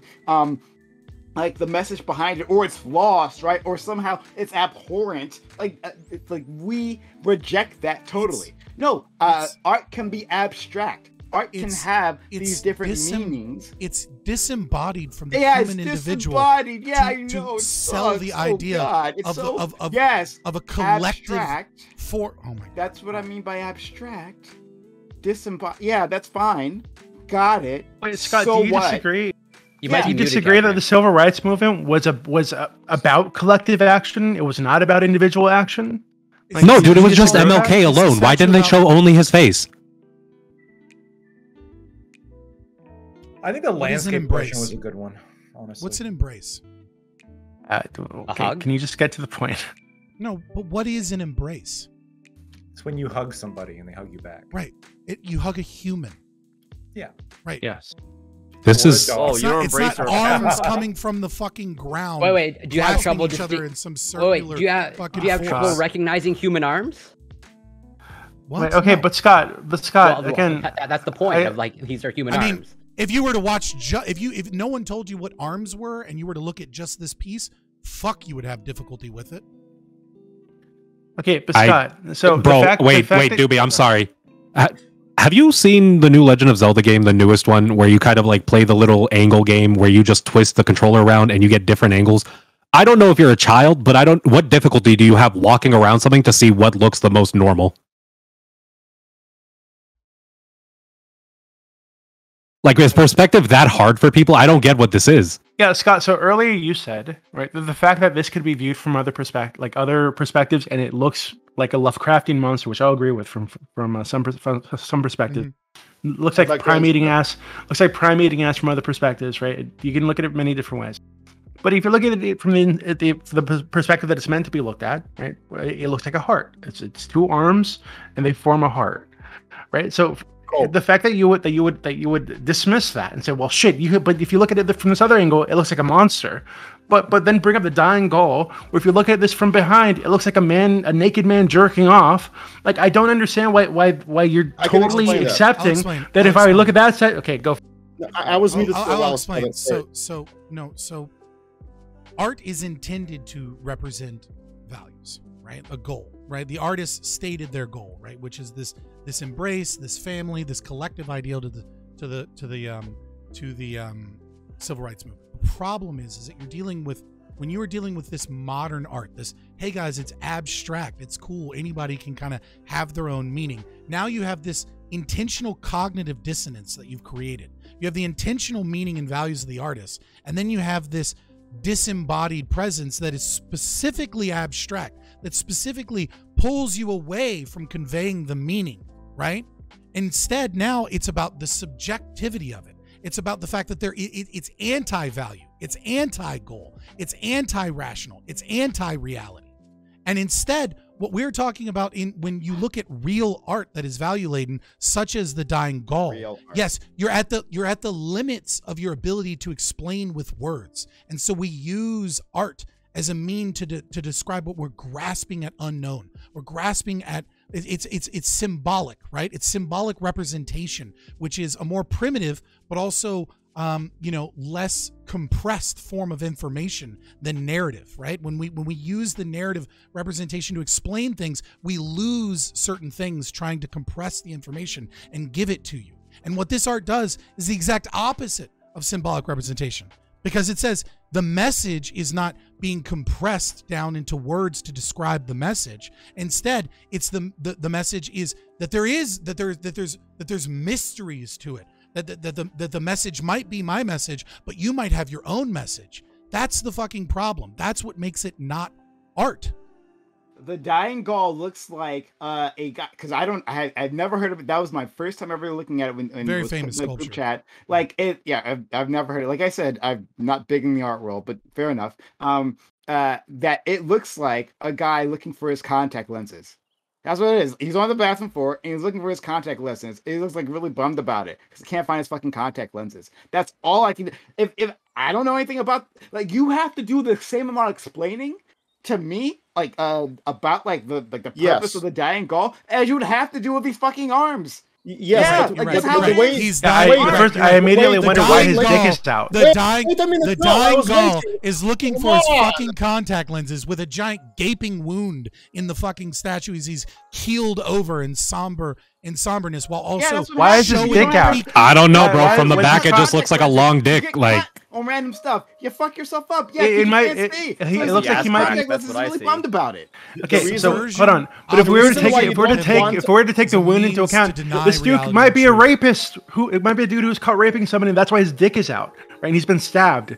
Like, it doesn't communicate anything without the context. All it communicates doesn't is, hey, there's the guy that's communicate been anything without stabbed. context, Why the according fuck to has he you. been stabbed? Why is he According naked? Why to is his you, dick out? because I don't you are fucking know. trying to mock it deliberately, and that's why all your criticism is like petty mockery. But No, if I'm you just were- not. I'm the just not details are buying that there's for you to context here. discover. That you're The imposing details upon are this there, because and if you're I viewing was it from your going to specific cultural provide a context. detailed explanation, then I would be able to hang on to specific details, and Then my the explanation details are would be there for this tied piece of to artwork. Yeah, The details. details are there for To- Embrace. And one of the key details is that it's still a human. At the very least, it would still be a human figure. And if I were to make that human figure into an uncanny valley monstrosity, the uncanny valley would be the monstrosity would be part of the value I'm trying to convey. And that's why you shouldn't make your statue appear Lovecraftian. Lovecraftian is specifically about appearing strange, that is like almost natural, it's almost human, and we're evolved to detect that kind of shit. We're evolved to detect people that are diseased, that are sick, that are depraved, because their mental and their physical problems are affecting their posture and the way their faces look. And when something looks too artificial, that's the uncanny valley effect. You feel disgust over it. Why are these parts of the value set of the statue? That's not it. Now, the reason why Prime Case would disagree with a statue of a general riding on a horse when that general is part of the Confederacy, he's right to do so, because he doesn't want the entire future view of history, which is built through these objects, to venerate a person that he considers a negative person. And I would agree with him. That person, if you want a statue of him, get him off the horse. Make him, the small man that he was for doing the wrong thing historically. And if you and you should potentially argue for that. That would be a coherent argument, because you know that certain values are objective. They're part of the reality of the thing. And so, but here, all of those things are missing in the statue. And if you present different statues, there are group statues. There are statues with supporters. There are statues with, the Empress with all of her lovers. There's statues like that. Now, if you want to present a collective idea, even that could be presented in a humanizing way, which is the whole socialist art, if you look at it, was collectivist art that presented humans as less individualistic. They were all sort of looking alike. Too much like heroes, perhaps, but it would be a group. It would show them as humans. And a child that would look at a social realist art, like the Soviet art, they would understand, oh, there is a collective effort here. Whereas in this statue, there's just arms touching each other in ways that you actually can't understand. You can't understand because that context is absent. If you don't see that photo, you don't know. I don't even. Yeah, if you don't stand even, in front of it, you don't know. Wow. Okay. Thank you. I don't even know. The Gaul. Wait. The other thing is the Gaul was not designed to be in the middle of a square. If the Gaul was designed to be in the middle of a square, we'd call it a bad statue. Something about it would be off. Casimir, my guy, if you had no knowledge of the, I don't even know that I buy this idea that he's attempting to sell in this art, that there is a focal point, right? Because his art. I mean, if it is, then it's an experimentation by him, because all of his art is three-dimensional. Or the only piece I've seen from him where it's meant to be looking at like one specific piece, one specific angle, is a set of statues of men in arms coming forward, facing away from facing against the wall, and it's meant to be anti-face, right? It's meant to kind of disembody and you're meant to feel a sense of disrespect and a sense of like, superiority, so that you can feel the disgust of your own superiority by like watching the black faces face the wall and away from you and unable to view them from that angle. That's the only piece I'm aware of. Most of his pieces are three-dimensional pieces. So like I don't know. It feels weird to me that we automatically buy this idea that there's a focal point, and yet there isn't anything drawing you into that focal point, right? There isn't an arrow. There isn't like an ellipses, or like, some type of way that doesn't make the object circular in some capacity, but you're supposed Maybe to it's the fact that when you look at it from one angle, it looks like an embrace. But it's in a circular. I think you say it's in a that it does a circular bad job. space. I agree with you. I agree with you, Scott. Like I don't disagree with you on this point. That like it does a bad job. If there is supposed to be a focal point, then it does a bad job leading you to that. Right? Sure. Yeah, but okay. He's not an untalented artist. That's right. Like that's the thing, is that like we're assuming it's like just a big flop. Except this is a person that is an expert in his craft, and his craft is collectivist bullshit.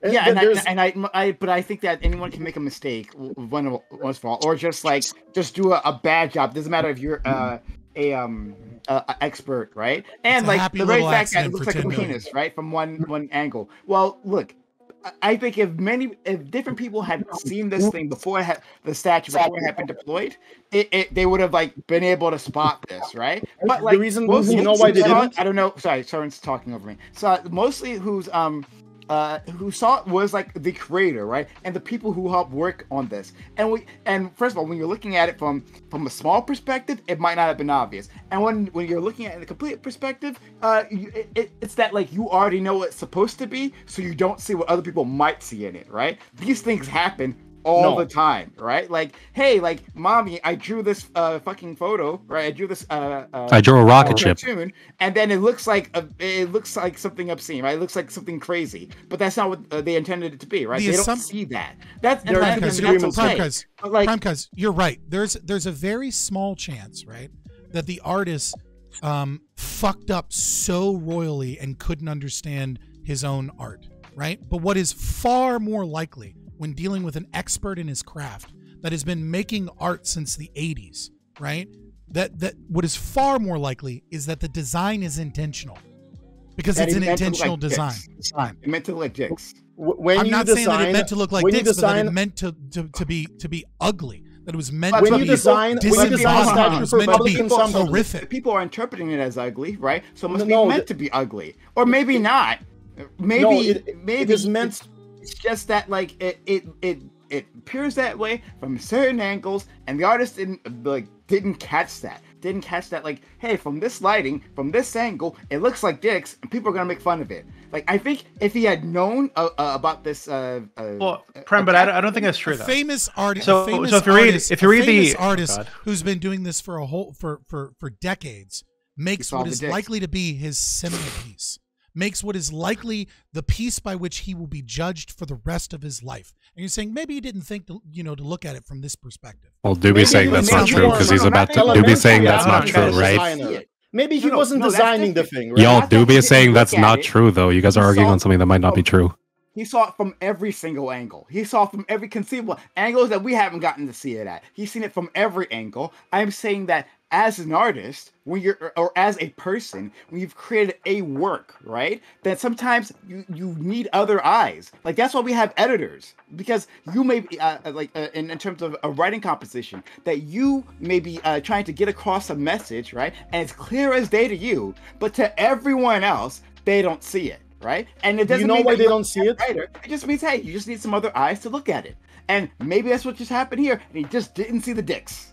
Yes, and the problem is all the yes men that surround the project. it's like a whole array of yes men that just buy the story that the artist provides, because their education is that you can't criticize an artist. There is no objective metric whatsoever. That if I take the statue of a gull and I place the ass of it to an entrance to the room where it stands, I'm not conveying a message. That was actually a universal message. And if I present it with the face forward towards where most people will walk into a room, that in order to get to the ass, you would actually have to circumvent, like go behind. To the Bro, the Embrace is supposed to be interactive. It's really hard to have something Can I- interactive that's like not 360. It's part of the for you- design. If you say that there are certain Oh my bad God. angles, perhaps that's fine. But What are you gonna say, Doobie? Well, yeah. So I think Primer, I think you're actually incorrect. I think that he meant for this to look strange from some angles, right? But I think the reason for that is laid out pretty clearly in his like. I posted his website, right, a bit ago in the group chat. But so one of the like things he says is that he says, when we recognize that all storytelling is an abstraction, all representation is an abstraction. Hopefully, it allows us to be open to more dynamic and complex forms of representation that don't stick us to a narrative that oversimplifies a person or their legacy. And I think this work really tries to get to the heart of that. And then further, I think this is like where it's like really highlights this. It says, by highlighting the act of the embrace, this sculpture shifts the emphasis from a singular hero worship to collective action, imploring those curious enough to investigate closer. So if you're driving down the street and you haven't heard that this statue was put up, and you see this weird fucking lumpy thing in the middle of this park, I'm like, hey, what the fuck is that? Right? So you investigate closer, and then you see the plaque that's there, and then you look around and you see, oh shit, from this angle, it's a heart, and oh god, hey, there's a wedding ring on the finger. Oh, look, it's meant to be people embracing each other, hugging each other, and it's meant to be about love, etc., etc. Right? So I think that it's meant to catch the eye and to get people to investigate closer and to really find the core of this on their own, which is love, right? Which is what he's trying to highlight, that there's love at the core of this movement, and he's inviting people by encouraging them to walk into the embrace, walk under it, to be part of that love. That the civil rights movement isn't about a hero; it's about people, normal people, choosing to be part of that love that drove this movement. I hear you, but just like one correction, then like I want to answer that particular part. Sure. Then you can go next. But like, do you think that specifically a dick? Now, to be clear, when I first saw the photo, I didn't see a dick, right? Like, yeah, I had to squint at it. I'm like, oh, I guess, yeah. I mean, I guess maybe that could be a dick, right? Like, I didn't see a dick. But do you like? I see what you're trying to say. That like he wants it maybe to be misshapen from different angles to invite investigations. Like, well, why is this up here, right? And then you walk around and like, oh snap, it's a heart. Like it's like maybe a shocking moment. I could see that. But like, do you think that specifically he was thinking like, well, some people are going to call this a dick?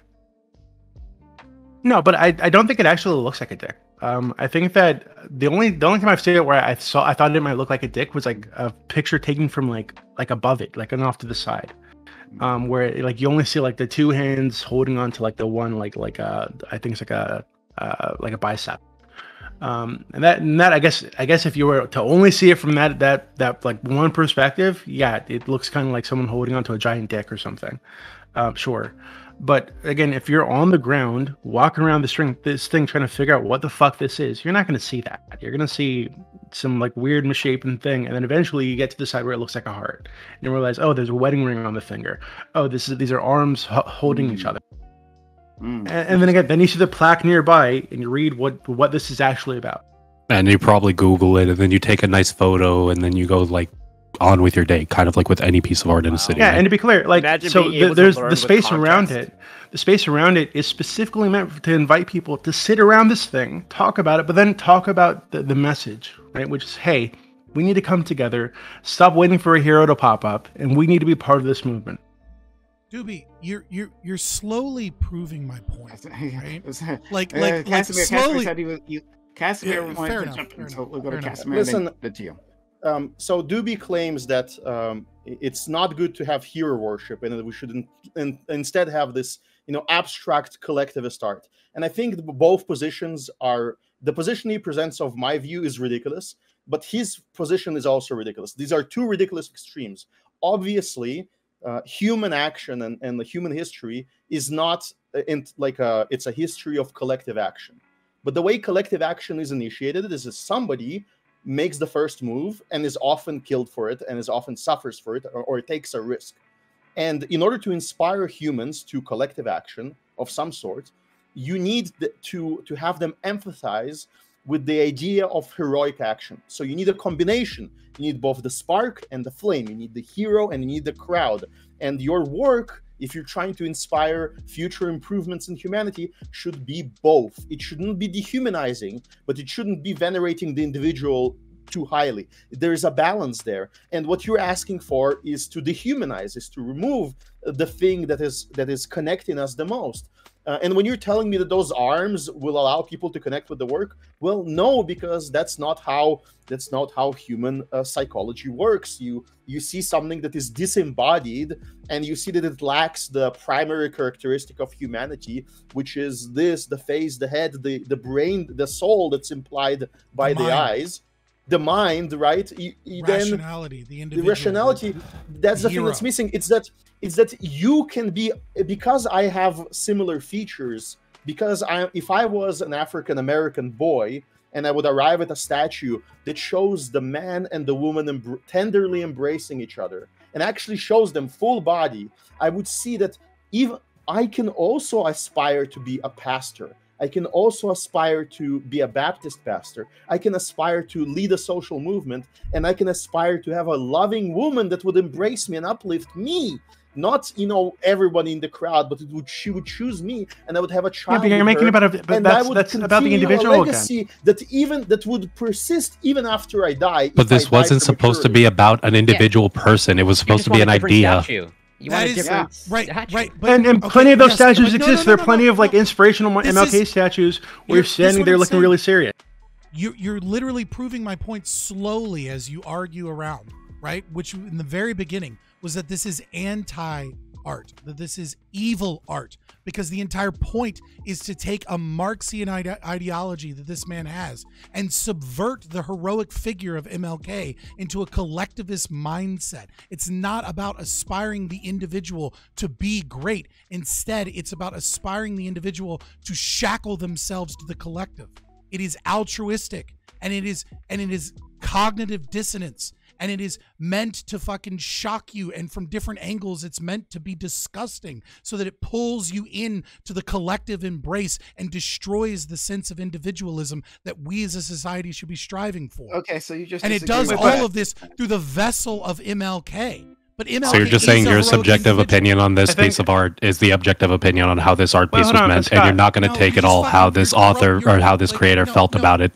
The amount of fucking Kathy Newmans in this debate that refuse to actually set forward a fucking vision and instead simply go, wait for it, wait for it, wait for it. So what you're saying is, if you don't have anything to add, shut the fuck up. My guy, you're getting mad that this statue doesn't look exactly how you want it to look. You're getting mad that art doesn't represent exactly what you want art to represent at all times. That's what you're getting mad about. We're very mad by mocking Boston, debasing their own city by spending money on statues that, without that little plaque that you have to come up and read, actually looks like an abomination. Abominable buildings, abominable statues, and they don't believe that the psychology of the people gets affected. Because when a person is surrounded by humans, by humanoids, by human structures, by structures that uplift the human mind, then the human becomes an individual that is hard to control. And start movements for justice. But when you create monstrosities, Scott is just saying that he doesn't like the values that are being put forth, that this collectivist values, he doesn't like them. You're unable to articulate my position in steel minutes. So don't sure, try. that's nice. It's cute. But anyway, he doesn't like the values, and so it's evil art, right? It's anti-art, because he just doesn't. I don't like it. But anyway, that's fine. But you got and then you stammered. Shut up, because Scott, you cannot steal my own position. Scott, I'm talking, so you need to shut up. Thanks. So I'll put forward my vision of what statues should be, our ethos around statues. I think we should putting up statues is a fine thing to do. If that's what you want to do with money, if a city wants to do that, sure, okay, do so. I think that you can put more literalist statues up, and that can be great, and you can put more abstract statues up, and that can be great. I think that us as a society, and I've talked about this many times before, have the ability to reevaluate statues constantly, right? So even if the original message of a statue might have been benign, right? Then we can, as a society, understand that our culture has advanced to a certain point where maybe the statue does not represent that anymore, and it's something that is against our collective, ethos or whatever, right? So then, at that point, we can remove that statue because statues aren't meant to be. Well, I don't know. I shouldn't say they're meant to be, but I don't think that statue should be some sort of permanent fixture that can't ever be changed because it was up there. My grandpappy was around, and so it should be up there for all the time. No, we can reevaluate everything. So we can reevaluate the General Lee statue because it's disgusting and it represents white supremacy, obviously, right? And as a society, if we look at this statue, this Embrace statue, and decide that it doesn't represent what the artist says it does, right? And the King family believes it does, and the city believes it does, in terms of the city administration believes it does, then we can remove it. We can say that maybe we agree with Scott for some reason. We've lost a few IQ. We agree with Scott, and then we want to take it away. That's perfectly fine too. But to say that and this is not strictly what Scott was saying, but to imply that you lose something integral by not having a face, right? That not having a more literalist interpretation of what you're trying to do, just showing a full body statue of MLK and Coretta Scott King embracing, and that be it. Did you lose something important that you can't have something a bit more abstract to have a larger message that is somehow a danger to society? That I fully reject. That's my proactive argument, right? So there you go. Doobie, that's what they are. Doobie, then Jay Chow. So, Scott, I think that you are, you and Casimir actually, seem to be very focused on this great man thing, right? That we're downplaying the individuals of the accomplishments of great individuals. Where the reality is that Martin Luther King was one in a sea of fucking pastors at the time who were trying to do similar things. Right? There are many other people exactly like him who were preaching to their congregations, trying to get people out on the street, people working behind the scenes that didn't get the national attention the way that he did. Right? So I think that trying to make the movement about him as an individual, where earlier you pointed out that some of the flaws he has as an individual, right? He apparently cheated on his wife. I think that they're according to the FBI. So who fucking according to the FBI. Right, and I think it wasn't just cheating on his wife. There's an accusation that someone in that hotel room was raping somebody, and he was there. Right, so if that is even a 10% true, that's a huge reason we should not be focusing on the individual here, because he as an individual is not that special. Right, he's a pastor that gave a great speech and marched around the country with many other people who are doing exactly the same thing. What's important here is his contribution to a movement, to a collective effort. That is what is important. That's what's being highlighted, right? So I don't understand why we should be because it sounds like you guys are upset that we're downplaying his work as an individual, but he's like a cog in the machine here. Right. What we're saying is we should focus on the machine that actually drove this movement, that actually caused this thing to make any progress. Which this doesn't do. And again, even if I agree with, of course, by the words of people describing it, the words describing the clothes on the naked king, that everybody can just point to and say, no, he's actually naked. Because if you wanted to present the generic pastor, generic Christian that was preaching to his congregation, like there were many, then you would do a statue of the generic Christian preaching to his congregation. You would present those ideas. And if you wanted to present Martin Luther King as a symbol of all of those people, which is what we're arguing for, that he is a symbol, we're not placing the symbol or his individuality above all of the collective effort. We're saying that he was part of it, and it is a combination of concepts. It's both individual and the entire movement. Now, if you're saying we're presenting MLK too much, and there are so many more important figures to the African American community.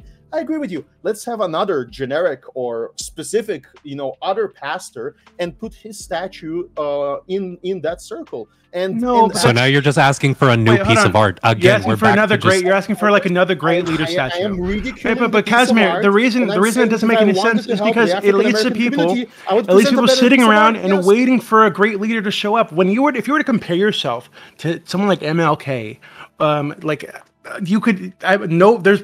can't imagine anybody in the country would say, "Oh shit, I can be MLK one day," right? I can do that. That's a fucking hill that I don't think anybody can feel like they can aspire to. But if you say, "Hey, I'm going to be part of this movement, and I'm gonna fucking try," right? I'm gonna learn how to give a speech. I'm gonna try to inspire people. I'm gonna try to inspire efforts toward like this great goal that I'm working toward. If you say something like that, and you make it clear that anybody can do this, and MLK was just another guy doing this thing, and MLK he did it really was well, a physical figure who helped embody the spirit of the movement. right? So hold on, but it's much better to highlight the fact that anybody can be part of this movement. Anybody can do this thing, right? That MLK did. We don't need to wait for a great leader or a great man. Any human can do this. And the statue is not human. Yes, it's disembodied. It's malign human. There's a concept. There's a very human concept being embodied by the statue. No, right? Which is the love. That it is embodied, but it's actually not. God. Because if it was, then it would humanize instead of dehumanize. And it is doing the fundamental method of dehumanizing. Humans are more than meat. Okay, humans are more than meat. There's a spiritual essence here that has been expressed by the statue. Well, no, again, Doobie, the one part of this statue that's supposed to be a full human. Jump in, and then I think we're gonna wrap things up soon. Can you answer me though? This question, can you answer it once? Would you accept this panel? Would the audience right now accept this panel if we all didn't show our faces? And what? why? I don't show my face. Doobie's not showing his face. He's showing a fucking frog. And he compensates for it by being more important in other ways. Hold on. What's that? There's users who are VTubers that don't show their face in the first place. There's a bunch of people who just don't show their faces. And if you had an entire panel of them, it would be a lesser panel. What if we because most of them are not as important. There's VTubers that are much bigger than like VTuber panel. Yeah, what? Different medium. But bro, there are bigger VTubers. I don't get what this is. Medium with a different purpose. So I don't. DB is an exception because honestly, DB has contributed so much to this channel, and just been a really good friend. That's why DB can do this. I don't let other people come on and VTube, right? Because I don't I agree with you. I think it would be a lesser thing if none of us showed our faces, but that's okay because this is a different medium, right? Different purpose of what we're trying to do. And the particular medium that is art, I don't know, statues. Yeah, it's okay to have abstractness, especially when you're trying to de-emphasize the person. That's the point, is to de-emphasize the person, and instead put forth this more communal, loving message, which is why you have interlocked arms. Simple. Jay Chow, go. Pretty much Doobie just took the cake, so I don't know why you called me out. Oh, I thought you said previously that you wanted to go, but all right, let's go. All right, so we'll just leave it here because it's not going to make any more progress. Thanks God. But I appreciate it. We were in bonus time, so we were so you could have left if you needed to leave. But you already know that you're not new here. But yeah, so anyway, guys. Thanks so much for being around, talking to the audience. I hope you enjoyed this, right? And if you did, look, we gave you a lot of content today, right? If you are out there and you enjoyed yourself, we talked about dog fucking, right? That was a bonus for all of us, really.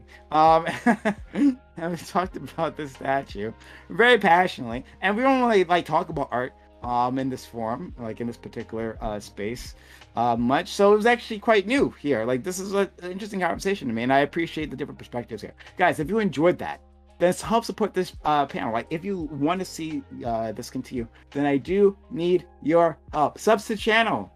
Just $5. That's how we continue this panel. It just doesn't exist without your assistance. So if you're out there and you're sat here for hours at a time, you're yelling at each other about dog fucking, and then something that from some angles look like a dog turd, right? Very dog focused today. Then then be so kind. Help us out. Sub to the channel. You get our emotes, you get our ad-free video, you get all that good stuff. We survive if you help us out. Consider giving us using your Amazon Prime/Prime Gaming here on this channel to assist us, right? It's a huge help when you do. Or resubbing, all that good stuff. So I'll say it again later on because I think we're in commercials just now. Hey, Anonymous Skipper, thank you for gifting a sub. Hey, Z Somewhere, thank you for gifting a sub. We get one more person gifting to the hype train. We can start ourselves the hype train. Sub to the channel, give bits or give subs. Once again, if you liked all the content, we just gave you so much freaking content. Dog fucking and dog turds possibly from certain angles. Subs to the channel, give bits or give subs. Okay, I'm gonna give an outro to all these people. I might interrupt if someone like gifts, help us out for this hype train. But yeah. All right, so hey, someone did help. Parlax, thank you for gifting us up to Wick TV. Great, we're in a hype train now, so assist the channel. If you want to see more of this, if you want to see more of all these people, right? If you want to see me get annoyed with people, right? Maybe you like that, maybe you're like, fuck Prime, right? I want to see him agitated. But keeping this going is a good way of doing that because I'm going to keep inviting Scott back, and so my agitation is inevitable. So let's go to our friend Lactoid. Lactoid, thanks for being here, friend. Hate watchers are views too. I get it. Hate watchers are views too. Exactly. Yep. Be mad. Just be mad in chat. Be mad. Chat engagement too. Friend Lactoid, thank you for jumping in, being such a great guy. Altogether, I love it when you're passionately arguing for something, and the most interesting things make you passionate. So, thank you, friend. Yeah, I have just a few conclusions I would like to say, and feel free to interrupt me if some stuff comes up. But the first thing I just want to make clear, I am not a dog fucker, contrary to a lot of people in chat, but I am an ally to dog fuckers, hashtag Naughty Princess Life Matters. The level of blue-haired outrage in the Twitch chats about that topic, I think shows that even the right or the quote-unquote reasonable centrists can be just as irrational, emotional, and disgust-driven as the worst lefties. And I think we're better than that, and we should act better than that because we are better than them, okay? As to the second topic, the art conversation, I think nothing emphasizes how subjective value or what subjective value is as much as art does. There is a reason why art is used as tax vehicles. We talked about the take the money and run, and if it happened here, we would have felt ripped off. Here, we get something that I think is ugly, so I feel ripped off. This is the natural result of forcing people to buy a product as insanely subjective as art. Lots of people are going to feel ripped off, and here, a lot of people feel ripped off because a lot of people think it looks awful. The only underlying nefariousness, I think, here would be that the crowd that believes that all art is a political statement also tend to think art should be government funded. Even if we don't think they're going about it effectively by making penis statues, they want to use government money to make political statements in their favor, which is, in my opinion, in conflict with the First Amendment, and that's what it's troubling to me. If you liked what I had to say today, you can find me on Anti-Communism United on Discord, Twitch, and YouTube, or Anti-Com United on Twitter. Big thanks to everybody here who talked to me, and big thanks to you, Prime, for inviting me. Yeah, shout out to you, friend. Seriously. And I think that's an interesting position about like the government funding. And because I think all art is political. I'm one of those people. But I think that's interesting to say that then it has a conflict of interest there. Maybe it's something that we should explore in the future. But thanks again. And guys, less than 2 minutes on the hype train. Help us save the hype train. 67% done. About 33% left. Help us get to a level 2 hype train. Sub to the channel, give bits or give subs. If all this was entertaining to you, then consider doing that. Consider using your Amazon Prime Gaming here, or resubbing. Resubbing helps. It pushes along the thing, the meter. It helps, right? So sub to the channel. Help keep this content up and running. All right. We'll go to our friend Corey, thank you as well for for putting up a good fight, especially in the first topic. I think it was really interesting. Thank you. Yeah, thank you so much. So given what was said on this topic, like, so I'm a little bit torn in terms of like I've been like slightly convinced based off what like Jay Chow mentioned earlier in his opening statement and what Doobie brought up, and especially what you brought up, Prime, in terms of like I can totally see the value and importance of like statues and art.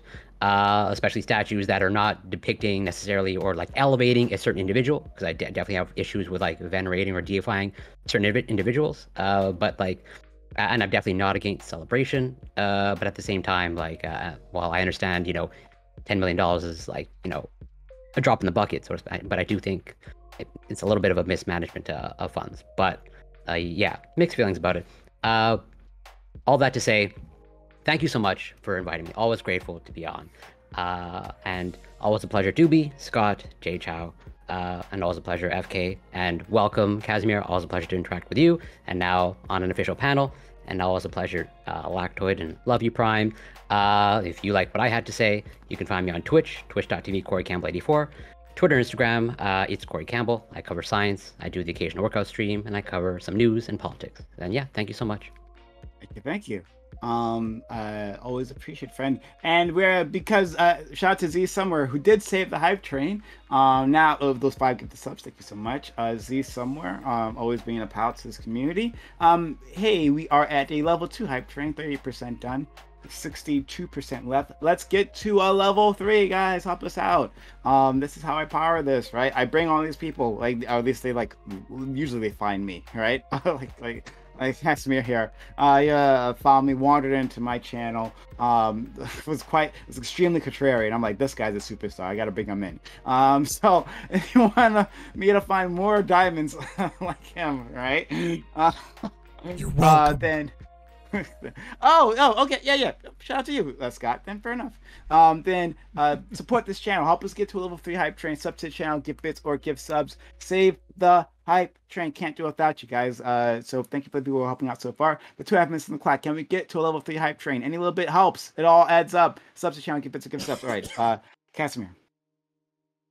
Thank you very much. I greatly enjoyed the experience, and I think that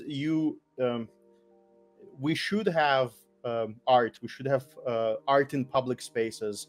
I think that it should be, publicly. It should be funded as a group effort, perhaps, by individuals that volunteer their time. But what's missing is the values, and I think that when people try to revolutionize the values, they often lose everything.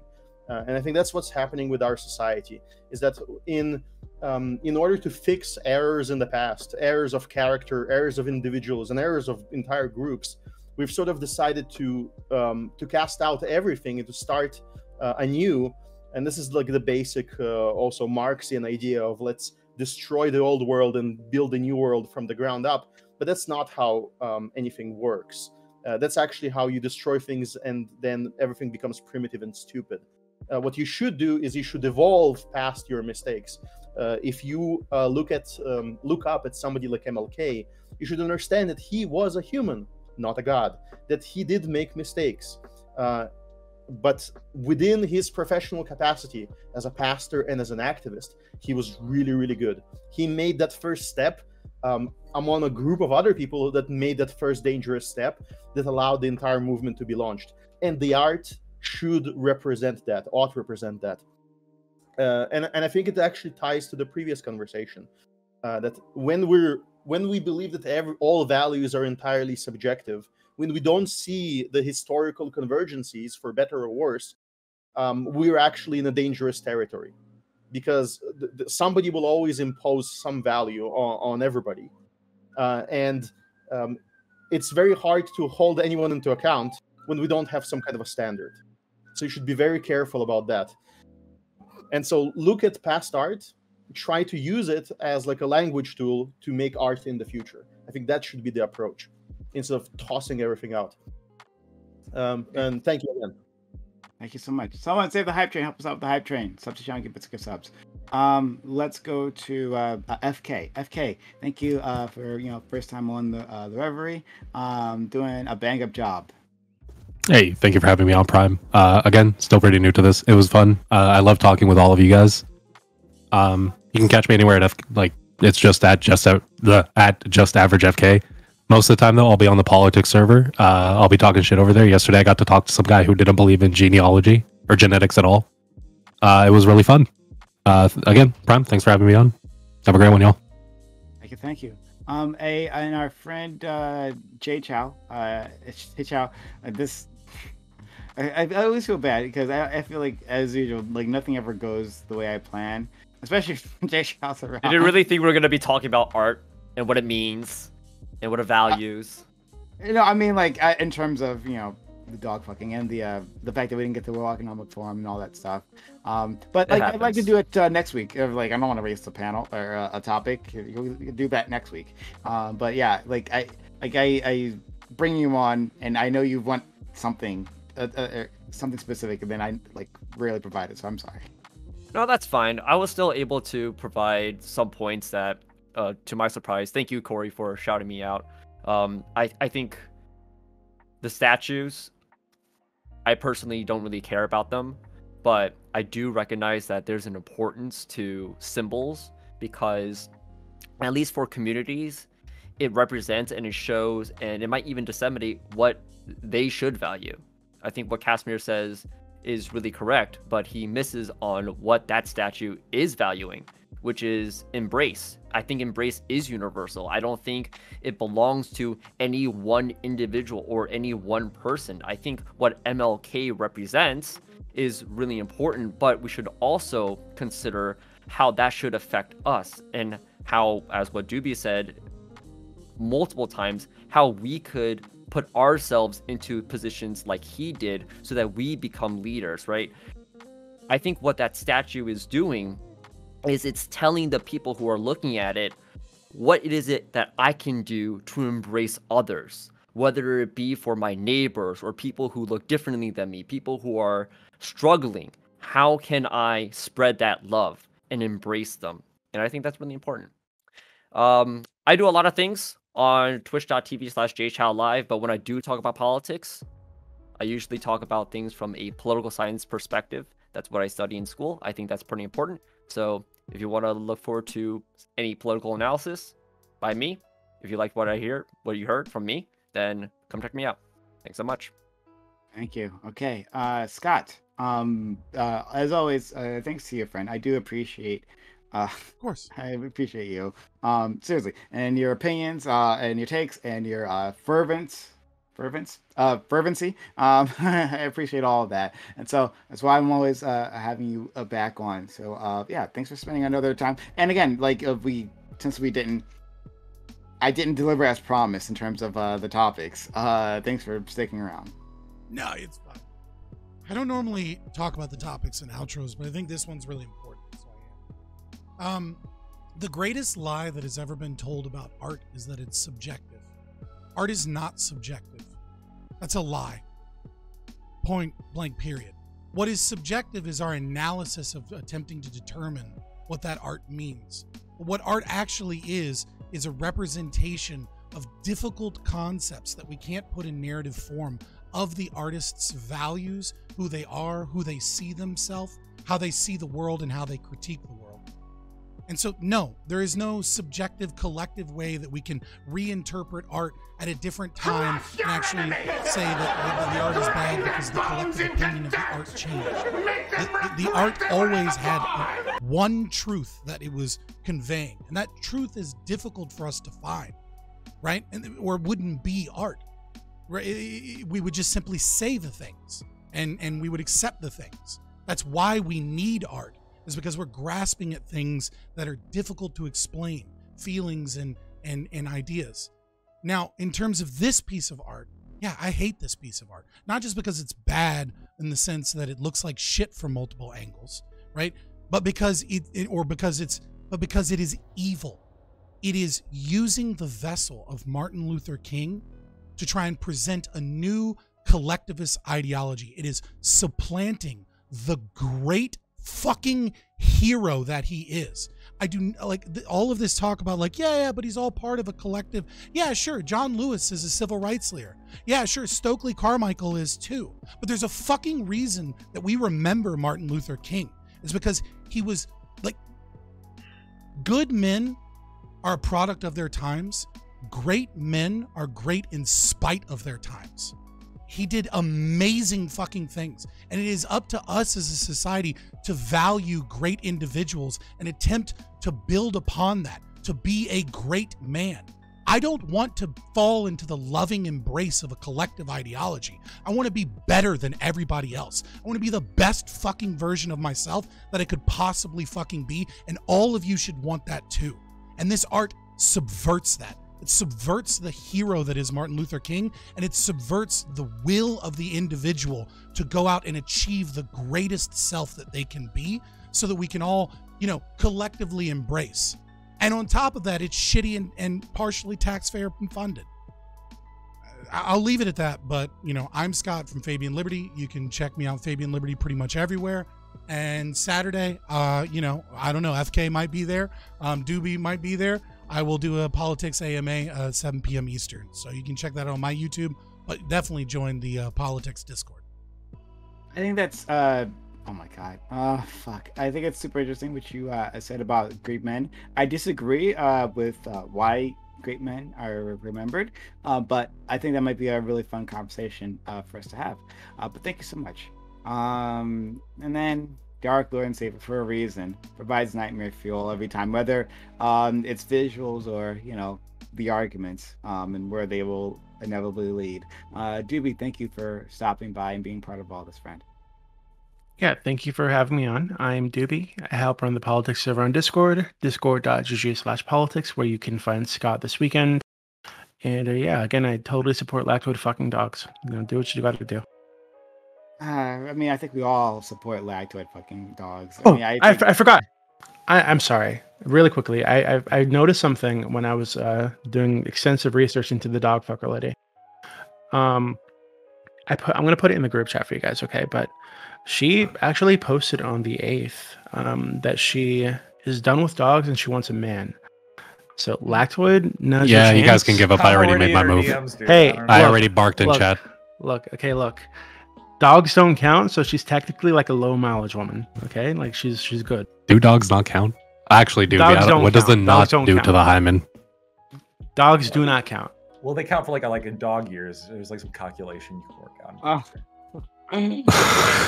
Wow, this has been a day. Can I say one small thing? When Casimir brought up, how would these panels be received if no one showed their faces? And I agree. Your panels are a work of art. Thank you. Thank you. Yeah. Oh. I mean, I'd like. No, that's the question. What does this artwork say? Oh, I don't know. We want to answer that though. But all right.